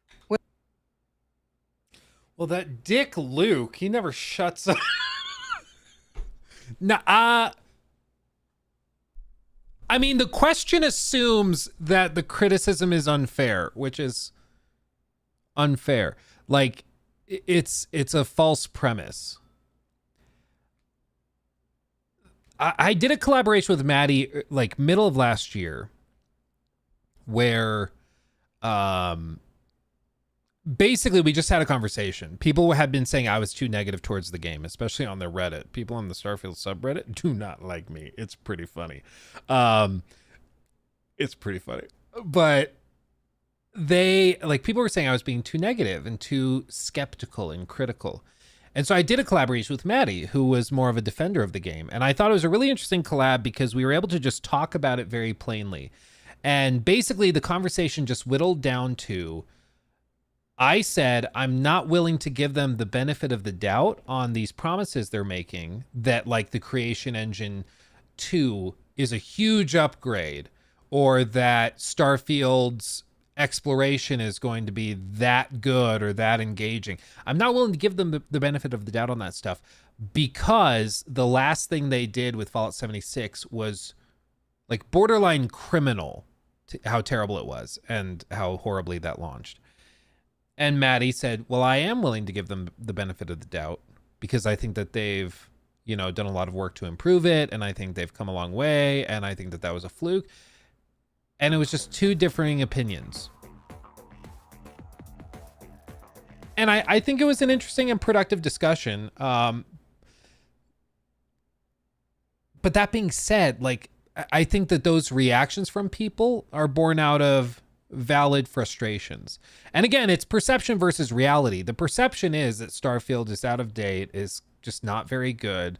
It has a lot of weaknesses that Bethesda doesn't want to acknowledge. And questions like these, I think, can frame it and twist it a little bit differently. As I've been preparing for this big critique, it's been fun to kind of revisit all of this. After less than a year, I mean, Starfield's not that old. And I still think that Starfield is not as bad as some people say it is. But it's one of those games when it starts to turn sour, it turns super sour very quickly. And it's kind of like Valhalla for a lot of people, myself included, where you can be having an okay time or even a good time with it. And then once some of those walls begin to fall off, it just plummets. And for like Starfield, it's once you see your first repeated location and you realize like the illusion's broken. Oh, this isn't that vast. I'm visiting the same things over and over and over again. Oh God. Oh God. And then you start to see it everywhere you look. You start to see how these maps that are generated are pretty empty except for two things over there that you've already explored on a different planet. And the whole thing crumbles under its own weight. It's why, like, a lot of the time I think Starfield, like Noodle says in chat, I played Starfield for like 70 hours and then I was like, wait a minute, WTF is this? And I never came back. Well, yeah, just kind of, once it crumbles, it collapses completely. It seems like for most people who have turned more critical. It's okay until it's suddenly not. And when it's suddenly not, then it feels worse. Yeah, and I think it's because there's an illusion of exploration and grandeur within Starfield. And once that illusion breaks, it's next to impossible to reestablish it. which is why the DLC could actually be really successful, because they're not trying to put that illusion back up. They're just coming in and being like, yeah, well, we've got a map and a planet, and then you're going to go explore. It's going to be great. And that's it. You know? So all of this to say, I mean, this is as meandering as anything ever that I've ever done. But I think a lot of the critiques around Starfield need to be evaluated honestly and openly. Assuming that the criticisms are invalid or that it's just personal attacks is reductive. Absolutely, some people are nasty. Some people will just be like, well, no, Starfield's bad because BGS are all idiots. That's not helpful. That's not an honest, like, exploration of the game or anything. Like, that is somebody probably trolling, honestly, but that's not something I would defend, certainly. But somebody saying, hey, the exploration is really repetitive and it gets real boring. Hey, repeated locations are really, really rough. Hey, the environmental variety is really sucky. Hey, the things you're really good at as a studio, you seemingly abandoned for Starfield. Why? Hey, the story is really uninteresting and there's nothing really unique about it. All these questions and critiques are really valid to bring up. And to dismiss it as personal attacks, again, I think is reductive. What are invalid criticisms for you? Something like, you know, the old example would be like an ad hominem attack, where it's, this game is bad because I don't like the developers, or this game is, well, but even that, you could say you don't like the developers because of previous things they've done. If you were just like, hey, this game is bad because Todd is a poopy, sweet little liar. Okay. But in isolation, that's not necessarily an argument. The game could still be good despite not liking Todd, right? Like, I don't, what's a more precise thing? Like, if you don't like NASA Punk, or if you don't like space sim stuff, you were never going to like Starfield. So saying Starfield's bad because it's a space sim is also a stupid reason not to like it, you know? Like, just little things like that. I saw one person saying because there was no nude sex scenes, Starfield was too woke. There was the other one when somebody was like, I forget who it was. It was the guy that was just screaming. His username is like Babyface or something. But he was freaking out because Starfield had a pronoun selector in the character creator. And he said it was too woke. And he started freaking out. And I was like, that is a bad reason to say that the game sucks. The game could be amazing and have pronoun selector. The game could be terrible and have pronouns, but it's not terrible because it has a pronoun selector or this or that. You know, it doesn't follow. It's a leap. It's a non sequitur. They're unrelated, you know. Heels, babyface. Yeah, that sounds right. Yeah.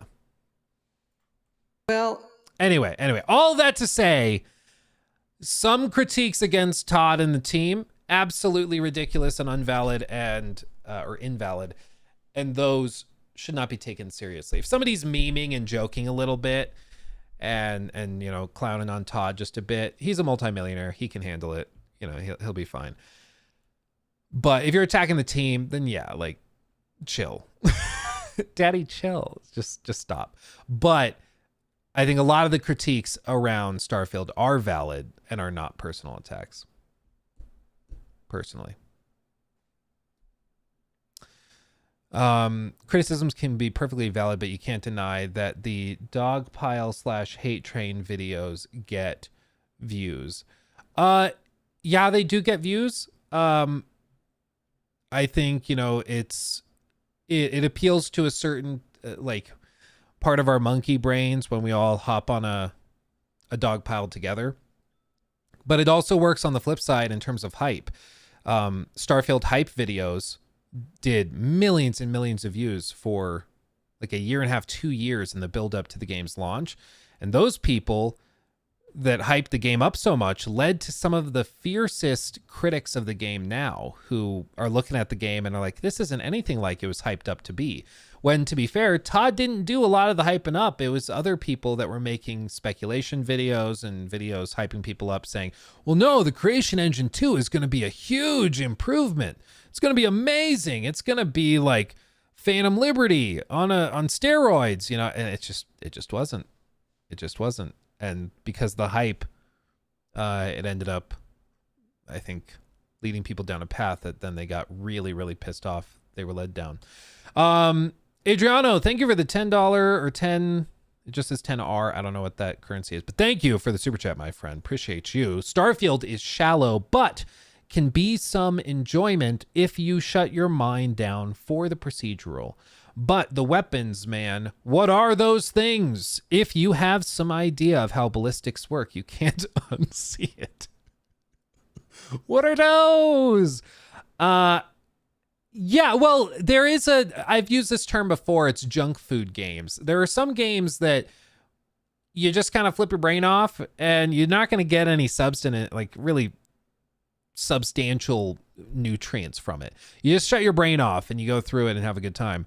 But you're not going to it's not going to change your life. You're not going to like pause and really think about the story or anything. It's just junk food games. And I think Starfield is perhaps in a similar vein. I think a lot of like Skyrim, I would put in that category. You know, I'd probably put like Assassin's Creed Odyssey in a similar vein. It's not a bad thing. It's just a different kind of game. You know, it's nothing like that. Josh, thank you for the 5, by the way. Hey, Luke, finally got a PS5 for my birthday this week. Happy birthday. Any suggestions on a few PS5 games? Not The Last of Us. I should check out. PS5 games specifically. I would do Ghost of Tsushima if you haven't already with the PS5 update, because that at 60 frames is Gucci. God of War Ragnarok on PS5 specifically is awesome as well. It is cross-generational, so there is that, but I would check that out. Spider-Man 2, if you get it on sale, it's short, so I probably wouldn't buy it for $70, but if you get it like $40, sure, go after that. Yes, Cyberpunk Phantom Liberty. Preem. That thing's awesome. And one more. What's one more? Yeah, Helldivers or Demon Souls. Those are safe bets. Demon Souls is really good. But if you're a like Dark Souls or Elden Ring fan, it might also be a little jarring because like the healing system is totally different and it can be really frustrating if you really like the way Elden Ring or Dark Souls does it with the flasks. So that's something to consider. But yeah, all those are winners. All of those are winners. Okay, let's continue. Going on this question, recap after all my blabbering. The recap of Maddie's question was basically there's a lot of critiques, a lot of which has been levied as like personal attacks against you and the team. Does that affect the team? What are your thoughts on that? And do you feel that Bethesda has a target painted on their back? I just think BGS, similar to Ubisoft, can't get away with what they used to get away with. People hold them to a higher account and demand better from them. And that can sometimes feel unfair. But what's the old saying? It's when you have been privileged for a long time, equality can feel like persecution. And I think in this case, it's a similar vibe where BGS used to be able to get away for years and years with releasing really buggy games. And people used to call it the Bethesda charm, was that their games were just buggy and broken at launch. And it was just something about their games, you know, it was just part of the package. And now that's just totally unacceptable. It's like, no, you're not going to do that. Like, no. Same with like Ubisoft, where like, you know, Ubisoft will just make very similar games year after year and it works for a long time. And then people are eventually like, no, you need to change it. You need to do different stuff. And so now after, you know, Valhalla and all of its majesty, they have seemingly done a lot to try and reinvent some systems and stuff for Shadows and for Star Wars Outlaws and all of those. So we'll see how that actually ends up, but time will tell. Oh no, Todd's attacking the stream. Hold on. I'll wait for it to stop. Hold on. Hold on. Waiting for the frame drops to stop. Please hold. Please hold.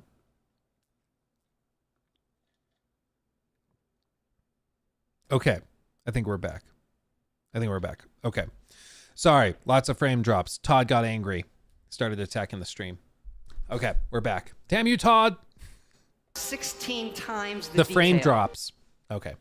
What's your answer, Todd? Are you persecuted? Why am I persecuted here? Hold on. If you haven't seen that, I'm so sorry. I'm so sorry. Then we're going to actually hit play. Oh, crap. Ted Cruz. That's his name. Ted Cruz, when he persecuted, I think it was high school. He was in a production of The Crucible. And there's just this one clip somebody found from an old home movie of it. This is him playing Reverend whatever. And it's just him screaming, why am I persecuted here? And now I can never, like, it follows me everywhere. Why am I persecuted here? So Todd, can you tell me? Why am I persecuted here? Okay. Anyway, Todd, why are you persecuted here? You know, I would say you alluded to it, but you've experienced some of that, right? In your creating of content and what the people who view it and say and what their comments are. And, you know, look, the stuff that we do, you reach a level of popularity and a hype, and you just have to understand, like, for us, I know a lot of that comes with it. Okay. And you do grow a pretty thick skin. If you really want to do this, you have to grow a thick skin in accepting the criticism. That's what makes us better. And these franchises and the time that people spend in the games, they're really, really important to them. It's not always pleasant to read. No, it's like you wish people would be nicer, but it does matter a lot to them. And so I usually, and yeah, well, the answer is yes, it does affect people here. They put their hearts and souls into these projects for years and years. And they care about it, all of us, so much to do the best job that we can. But at the end of the day, the fans and the consumers, they should, if it's not living up to what they want out of it, we expect that criticism. We need to hear it and we need to get better. And we're really, really welcoming of it. We're actually like our harshest critics here in terms of all of that. And so you do get used to it. You do have to grow a thick skin, and just, we love it so much that, look, that's part of it. We know it's coming. And, you know, look, we dive into Reddit a lot. Well, I'll probably read all of the comments on this video. So, hey, everybody, yeah, I'm reading them. Be nice. Or don't be nice. If I say something stupid, call me out on it. It's fine. And I've done that, you know, in enough interviews to know. So, but, you know, I'd say the same thing to any creator out there, whether it's what you do, Maddie, in making these videos, or people making music, putting on SoundCloud or doing all of these things. When you're a creator, no matter what you do, whether you're a game developer, an artist, or whatever, that's going to be part of your experience. And you just have to make sure for yourself, like, do we love this? Do we feel good about it? If so, then we're going to put it out there, and hopefully it'll find an audience that feels the same way we do. It's a pretty solid answer. I'll give him that. Whether, like, how genuine it is, I don't really know. Because we do know that Todd has read forums and stuff about their games and feedback on their games for years. Like, he's talked about how he used to spend hours and hours on forums. There's even forum posts going back to the 90s where he was talking about it. But whether they actually take the criticisms and critiques and take them to heart is another question.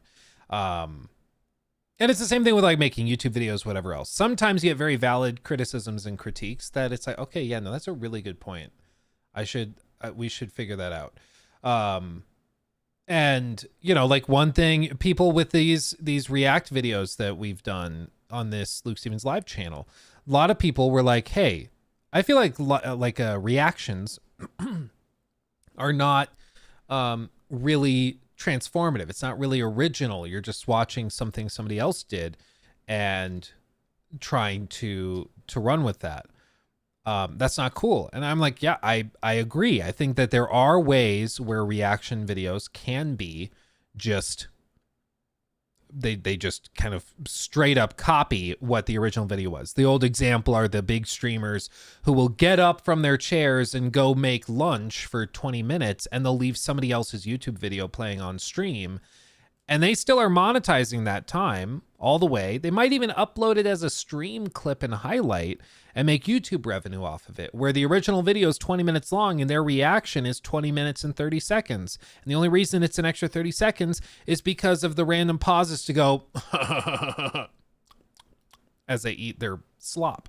So absolutely, in that case, like that's a valid criticism and critique. It's like, okay, well, how do we make sure we are not doing that? And so I work with Jacob and we make sure, hey, if we're going to do a reaction, we need to just make sure it is actually transformative. Sometimes that gets actively annoying because like right now we are 24 minutes into where we started. We started like 26 minutes through. Yeah, 26. So right now we're just like 24 minutes further into this video. We've gone through this much. And this has taken what, like an hour? I don't even know. An hour and a half? But that's because we want to make sure that we're actually transforming the content. I'm not just sitting here watching a video and then doing that. So you can take the critique and then you try to act on it and learn from it and grow. Because clearly, by the fact that you guys are here hanging out, this is something people want to see. If you're watching this as a stream clip, this is something people want to see. They like the product. We just have to make sure we do it in the best way possible. And that's where those critiques come in. And then we listen to those and we try to grow from those and consider that every step of the way. And in the case of BGS, when somebody offers a criticism surrounding something like Starfield, the hope is that they go and take the feedback and try to grow from it. And to their credit, as I showed earlier in this section of the interview, there is very good evidence, Todd's own words, that they did not design Starfield to have rovers. They did not think you needed ground transportation at all. They thought running around on foot was enough. The game comes out, they look at the feedback, and guess what? Now they're doing rovers. So it seems like at some level they are taking critical feedback and trying to grow from it. You're not going to hear like Todd do an interview where he says, yeah, I was totally wrong about rovers. Yeah, we should have seen that coming. And I'll be dancing in the corner saying, I told you so, Todd. I was pointing that out in 2022, getting a lot of flack for it, by the way. Just go read some of the comments on those old videos we did. Oh, baby. People were calling me all sorts of names because I was saying, hey, it doesn't make sense that you're going to run around these things on foot. That seems baffling. But that's just what you know you got to do. You got to stick to your guns when you think you're right. And in the case of this, I will defend Todd at least in saying I do think they take some feedback, maybe not all of it, but they do take some feedback and adjust for it. Whitest Rabbit, give us a meat update.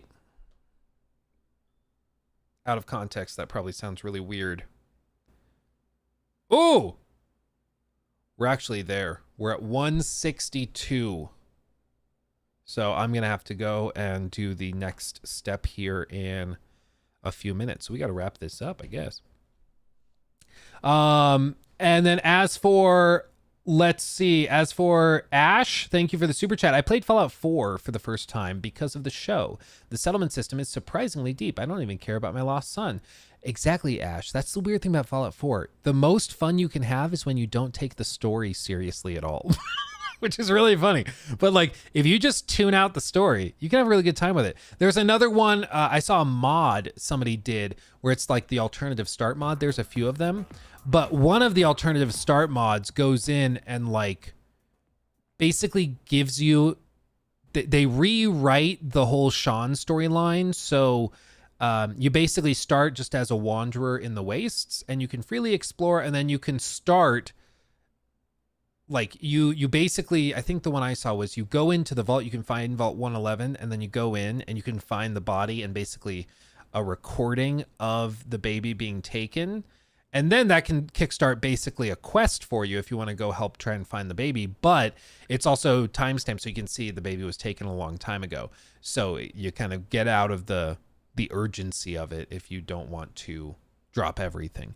But yeah, Fallout 4 is weird. Like the more seriously you take the story, the worse time you'll probably have. But if you just ignore it, you can have a really good time with the game. It's really funny. Okay, I've got to get to my meat. We got to finish this. Awesome. I want to know on that mindset here, just with the general reception to stuff you guys put out there. I always like to ask this question. I guess it's a selfish question, I'll admit, because I've started working on my own game with a small team for the better part of like 2-3 years now. And what I always think about is the launch period. Like I feel confident we'll get there. And I think what we have is something I'm really happy with. I think about the general reception. And so I look at moments like Starfield. I know you guys are on like a whole other level than whatever I will end up being, but I look at the general reception to Starfield where, there's like a good take here, a hot take there. And it felt like, again, that review process, it came out strong, really good review scores. And I don't think that goes away, but it felt pretty good review scores. I think I know where Maddie's going. The sentiment has turned on Starfield a lot. I did a survey in December with like 70. No, it was September. The second one was in December, but I did a survey on the YouTube channel, the main YouTube channel, that got 70,000 votes right at launch for Starfield. And I asked, after playing Starfield, are you more or less excited for Elder Scrolls 6? And like 28% or something like that were more excited for Elder Scrolls 6 after playing it. As more time went on, after a few months, in December, I did the same poll again. 70,000 people voted on it. Pretty good sample size. And only like 6 or 7% were more excited for Elder Scrolls 6 after playing it. So the more they played it, the less excited for the future of Bethesda Game Studios titles. It's pretty, like, that's pretty jarring. So that is definitely something where the more people played Starfield, the less into it they got. Which is not what you want. You don't want that. That should be the opposite. The more you play Baldur's Gate 3, the more amazed you are that game exists. But with Starfield, the more frustrated you get. So I do think that is an interesting point to bring up. Ian or Lan Marlowe, thank you for the 5. If you guys ignore the story, just ignore the story. You can have fun. Emil Pagliaro stays winning, baby. Oh, Emil. Yeah, we'll talk about Emil in the critique. Just you wait. Felt like the community discourse gradually snowballed and it got increasingly more negative. So I want to know from your angle for you, I'm glad you have thick skin, but was the reception what you envisioned? What is the feel for you going into a launch like that, especially Starfield? It feels like we've been hearing about it for so long. As someone who covers you guys' games, I was covering it since it was like a trademark listing. So was the launch what you in particular envisioned, or do you just kind of detach yourself from that? It's like, we have to be able to adjust. We can't create these expectations. You mentioned the reviews. We were ecstatic. The majority of our reviews. God, that NPC. Jesus Christ. If you're listening, pull up your phone, pull up the computer, whatever the tab. Look at the screen here in a second. Look at this NPC. Looks like it's like she's tripping on something. We have to be able to adjust. We can't create these expectations. You mentioned the reviews. We were ecstatic. The majority of our reviews in the 90s in a year. It could be the best year ever. For gaming, I don't know. And then, being on all these best of the year kind of lists that the game was on, and it's a new IP. So you never quite know with a new IP how it's going to land. And so I think all the comments in the game and things like that, it's a big game with a lot of hype. You're going to have, it's a double-edged sword. You're going to have a lot of positives and you're going to have a lot of people it didn't resonate with, or very specific criticism of the game that, a lot of it, we hear that. And some of them are like, yeah, we thought about that. Let's see what we can do. Let's do that. We're going to keep making it better and better. So Rovers. Again, we do really, really welcome it. And it's part of like who we are as we move forward, not just with Starfield, but hey, how are we approaching loot systems as we go into future games or things like that? It's funny you bring that up. I do have a question about that, because I noted with Starfield how it felt like to me there was some shifts in design philosophies. And again, Starfield's its own thing. So part of me is like, hey, this is its own thing, but also I think there's a shared DNA throughout your games with certain elements. And so I look at like the way you guys handle loot. Like I love the whole unique weapon and armor system, which I know is still in Starfield, but I think like Skyrim was one of those moments I was like, that's where I really recognized I fell in love with it. In fact, that was like kind of some of my first videos I made about your guys' games. It's just like, here's how you get, the Dawnbreaker or whatever. I just loved hunting those down. Whereas I noticed with Fallout 4, it really began, 76, Starfield, you guys have sort of focused on things like legendary weapons. And that's just like one example. I know with Starfield, it's a little more procedural generation, changes how the exploration feels. And I feel like in some instances, it's just isolated to Starfield. In some other instances, like the loot, it's carrying across multiple games. So would you say maybe that your design philosophies have shifted over the years on like what you guys enjoy putting in the games? The stats say like, hey, they like the legendary weapons more than the unique loot and armor? Or is it an asset intensive lift where it's like, oh, we got to make unique looking assets for all these weapons. We can't do that constantly. So this is an easier way to do it and create a lower lift. Like, what is some of the thought process behind some of the design philosophies, at least that I noticed that changed heading into Starfield? Great question. We can get really like stat and nerdy here for a minute. Sure. Like I think we need both, right? So the one-off kind of those story-based items, whether it's weapons or armor, love to do those, and you can never kind of do enough of them. The other side, which is the legendary system that you see in Starfield, some of that takes the place of like enchanted or magic weapons that you would see in an Elder Scrolls, right? And I think there are a lot of games. We still have a ways to go. We've done a lot of strides in 76 as it comes to loot drops and that grind. Starfield, I think we moved the ball in terms of where we were in Fallout, but I think we have a ways to go. There are a lot of games out there that just all they are loot grinds, and they do it really, really well. And balancing that, is a big trick. And I think everybody here plays a lot of games where you see it done really well, or you see it's okay, and then they update the game and they just tweak loot drops, and the game feels so much different and so much more rewarding. And so I think we need both. I like those bespoke weapons that have a story behind them. You're going after a Daedric artifact or those kind of things. But then the idea that, oh, I might get that drop. I'm going to keep exploring. I'm going to get that legendary drop that has just the right amount of tweaks to the stats that my character is getting better. I'm more effective. And that really makes kind of those in-between moments more rewarding than they normally would be. The exploration is one thing I was very curious about, in that, like, I know you guys have always said that the terrain that you build your map upon is procedurally generated. And so I think a lot of people were caught off guard with how much you leaned into procedural tech with Starfield, but I'm like, this is kind of what they've been doing forever, it feels like. But how big of a part in your games moving forward will that kind of be? In that with Starfield, it felt like it went from the terrain to the content. And I'm very curious if that's going to continue to be a thing where you're going to have, because like what I really liked about, I'll say Skyrim as another example once more, is the Thieves Guild quest line eventually evolved into where you had to like restore its like former glory. And it kind of evolved into this procedural quest line, but there was an endpoint, right? And I think that endpoint was so crucial. Whereas you guys now, with the popularity of your games, I think have to think beyond that. Like, oh, it might be 10 years before we get back to this. So we have to, make sure this is endless. So is procedural generation going to continue to play a massive factor moving forward with other games you do? Like, that's a very good question. Not for like quest lines. I think it's like specifically procedural stuff. I'm anticipating they do that with Elder Scrolls 6, because I can't think of an instance except for the cinematic camera and the voice protagonist from Fallout 4. I can't think of an instance where Bethesda worked hard on a feature and then didn't use it again.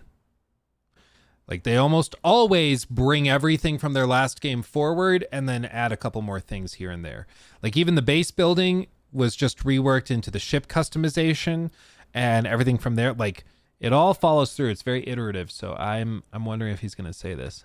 Including Elder Scrolls 6?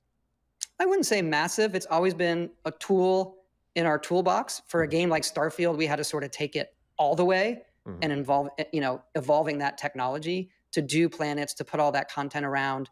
And so, but, I think it has a place where you need to kind of fill out landscape as opposed to doing it all by hand. It can be better to do some of that procedural. So, I think it depends on what we're doing. Starfield obviously takes it all the way. A game like Skyrim has a little bit of it. A game like Fallout 4 has a little bit of it. 76, actually, a lot of that map was built procedurally. It's static when you play it, but the way we built it development-wise, there was a lot of procedural generation there, because we were actually building Starfield as we were into 76 and using some of those landscape systems that we were starting on. Yeah, that's fascinating, and it shows how little some of us know, because I look at 76, I'm like, that map is gorgeous. And I know it's a whole different from like art direction and everything, but just I never would have been able to tell beyond the terrains. It's very fascinating to learn something like that. I mean, it makes sense. It's just procedural tech. So they use it for some maps, and they use the same exact thing for Starfield. They just do it using seeds that are generated for each cell on a planet. And on Starfield, it's each pixel on the like texture that surrounds the globe of each planet you go to. Each pixel has like its coordinates on the globe serve as the seed for the procedural generation on that planet specifically. So they can technically have everything interconnected, even though it's not, you know, it's really interesting. But yeah, makes sense. It's procedural in its creation, not how it's delivered to. Right. Okay. Yeah, if that makes sense. I really have just one more question for you, Todd, and then you've survived the Matty Gauntlet. This has been awesome. Just wait till he has to face the Luke Gauntlet. There will be so many candles and cardboard cutouts. He won't know what to do with himself. I really appreciate it. It's been awesome for me. Like, I can't Which thank you one's enough the for real taking the time to do Todd? this, man. I just want to talk about the future. I want to talk a little bit about the future. I've asked a lot of future focused questions, clearly, because that's where my head's at. I always like to know what you guys are up to next. But I think about the rotation you guys are in, right? You know, the Elder Scrolls Fallout, now Starfield. Do you consider new IPs down the line? I ask this because Starfield was defined by you as a sort of, if not now, then when, right? So I know there's obviously, you know, with how long these games take to make, that you can only draw a line somewhere, and you can't say forever it'll be these three. But do you still consider new IP? Is it like, okay, we got that out of our system, so to speak, let's take a look at Elder Scrolls, let's take a look at Fallout, and we're going to kind of get back into a cadence. And with that in mind, this is more of a broad question. With Starfield support, is there a Starfield 2, or is that just we're going to continue to support this thing?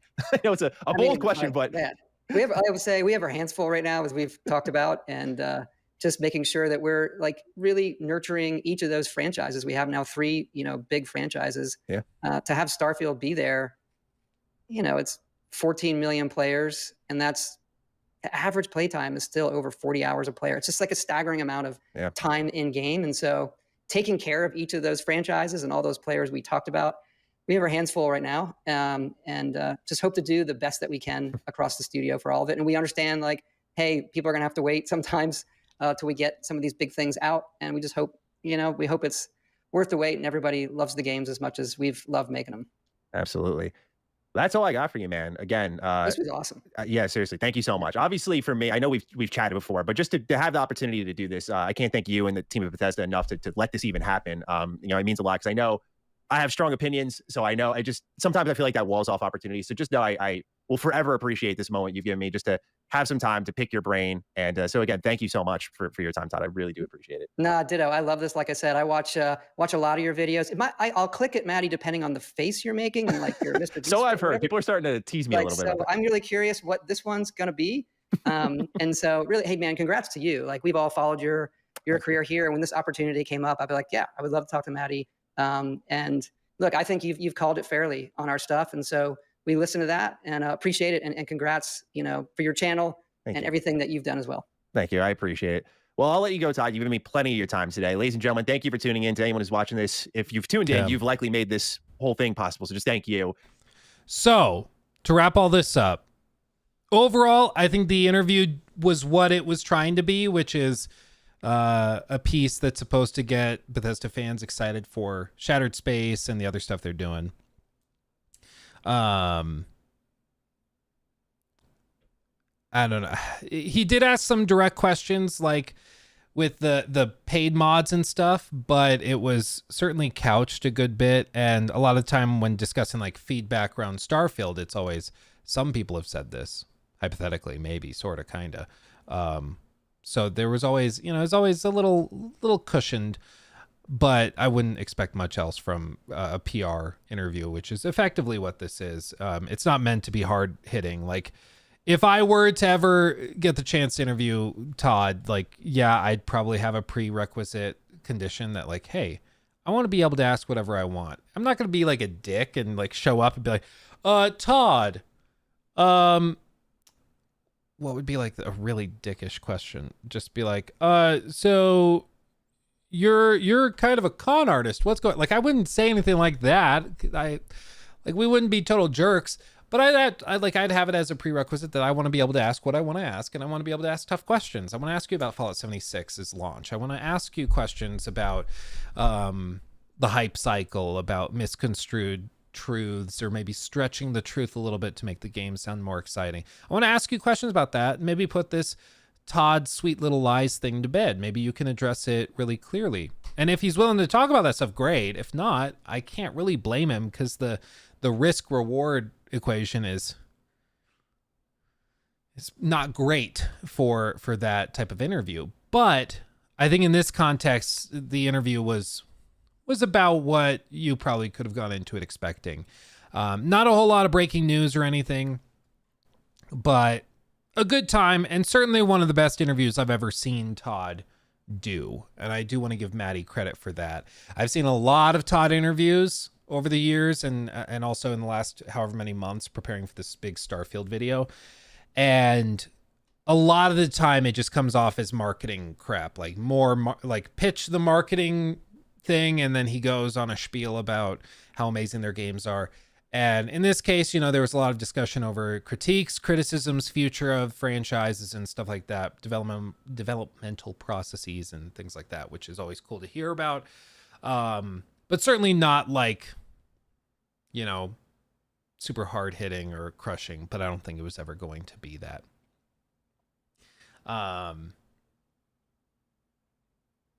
Yeah. They sent Young a gift after all he said about them. I wouldn't say never about an interview with you and Todd. Yeah, I wouldn't either, which is why I could even text my manager after this and just be like, hey, can you just send their PR contact an email and just ask if they'd be interested in an interview?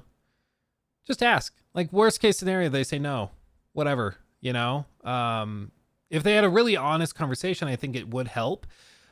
And I mean, I would get a lot of respect for like Todd if he was willing to talk to somebody who had been much more critical of them in the past few years.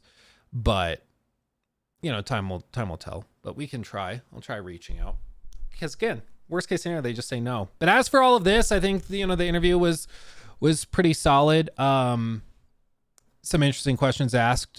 I would have put a little bit more pressure on some of the other things that cropped up. But overall, not a bad interview. One of the best I've seen from Todd. It's not necessarily saying a whole lot, but still pretty good. And it wasn't just a total woe is me. All the haters are unfair. It wasn't just, Why am I persecuted here? it was actually pretty good. And there was a lot of good stuff there. So yeah, I've got my meat smoking right now. I need to go take it. And, I gotta juice it. Brine it. No. Baste it. That's the word. I gotta baste it. So I'm gonna go baste my meat. Thank you guys for hanging out with me today. It's been a wonderful, wonderful time. I love you all dearly. Have a fantastic weekend. And next week you can expect to hear some more details about the Starfield critique and those big videos that we have coming. It's going to be a good time. JJ, thank you for the 5. I think it would actually go a long way for BGS's image to have a very honest convo with someone. Look at what Coming Clean did for CDPR. Yeah, I totally agree. I think if the new trend is speak to creators and the community very candidly and stop with the marketing corporate speak, I think that can go a long way, and that transparency will help them a lot. Like, if somebody like Todd were willing to speak to an actual critic, not just another fan, that would go a long way. As of right now, I think Todd's only ever done interviews with fans. And like, I was a hardcore BGS fan for a very long time, and then I had the bridge burned. But if he could win me back, that would be great. But I'd have some tough questions to ask him about like Fallout 76, about their approach towards paid mods and quality control. Like, there'd be some tough questions, but I think that if he could answer them well, that could help. Anyway, yeah, leave the chat open. We ain't done yet. Yeah, we got a lot to talk about.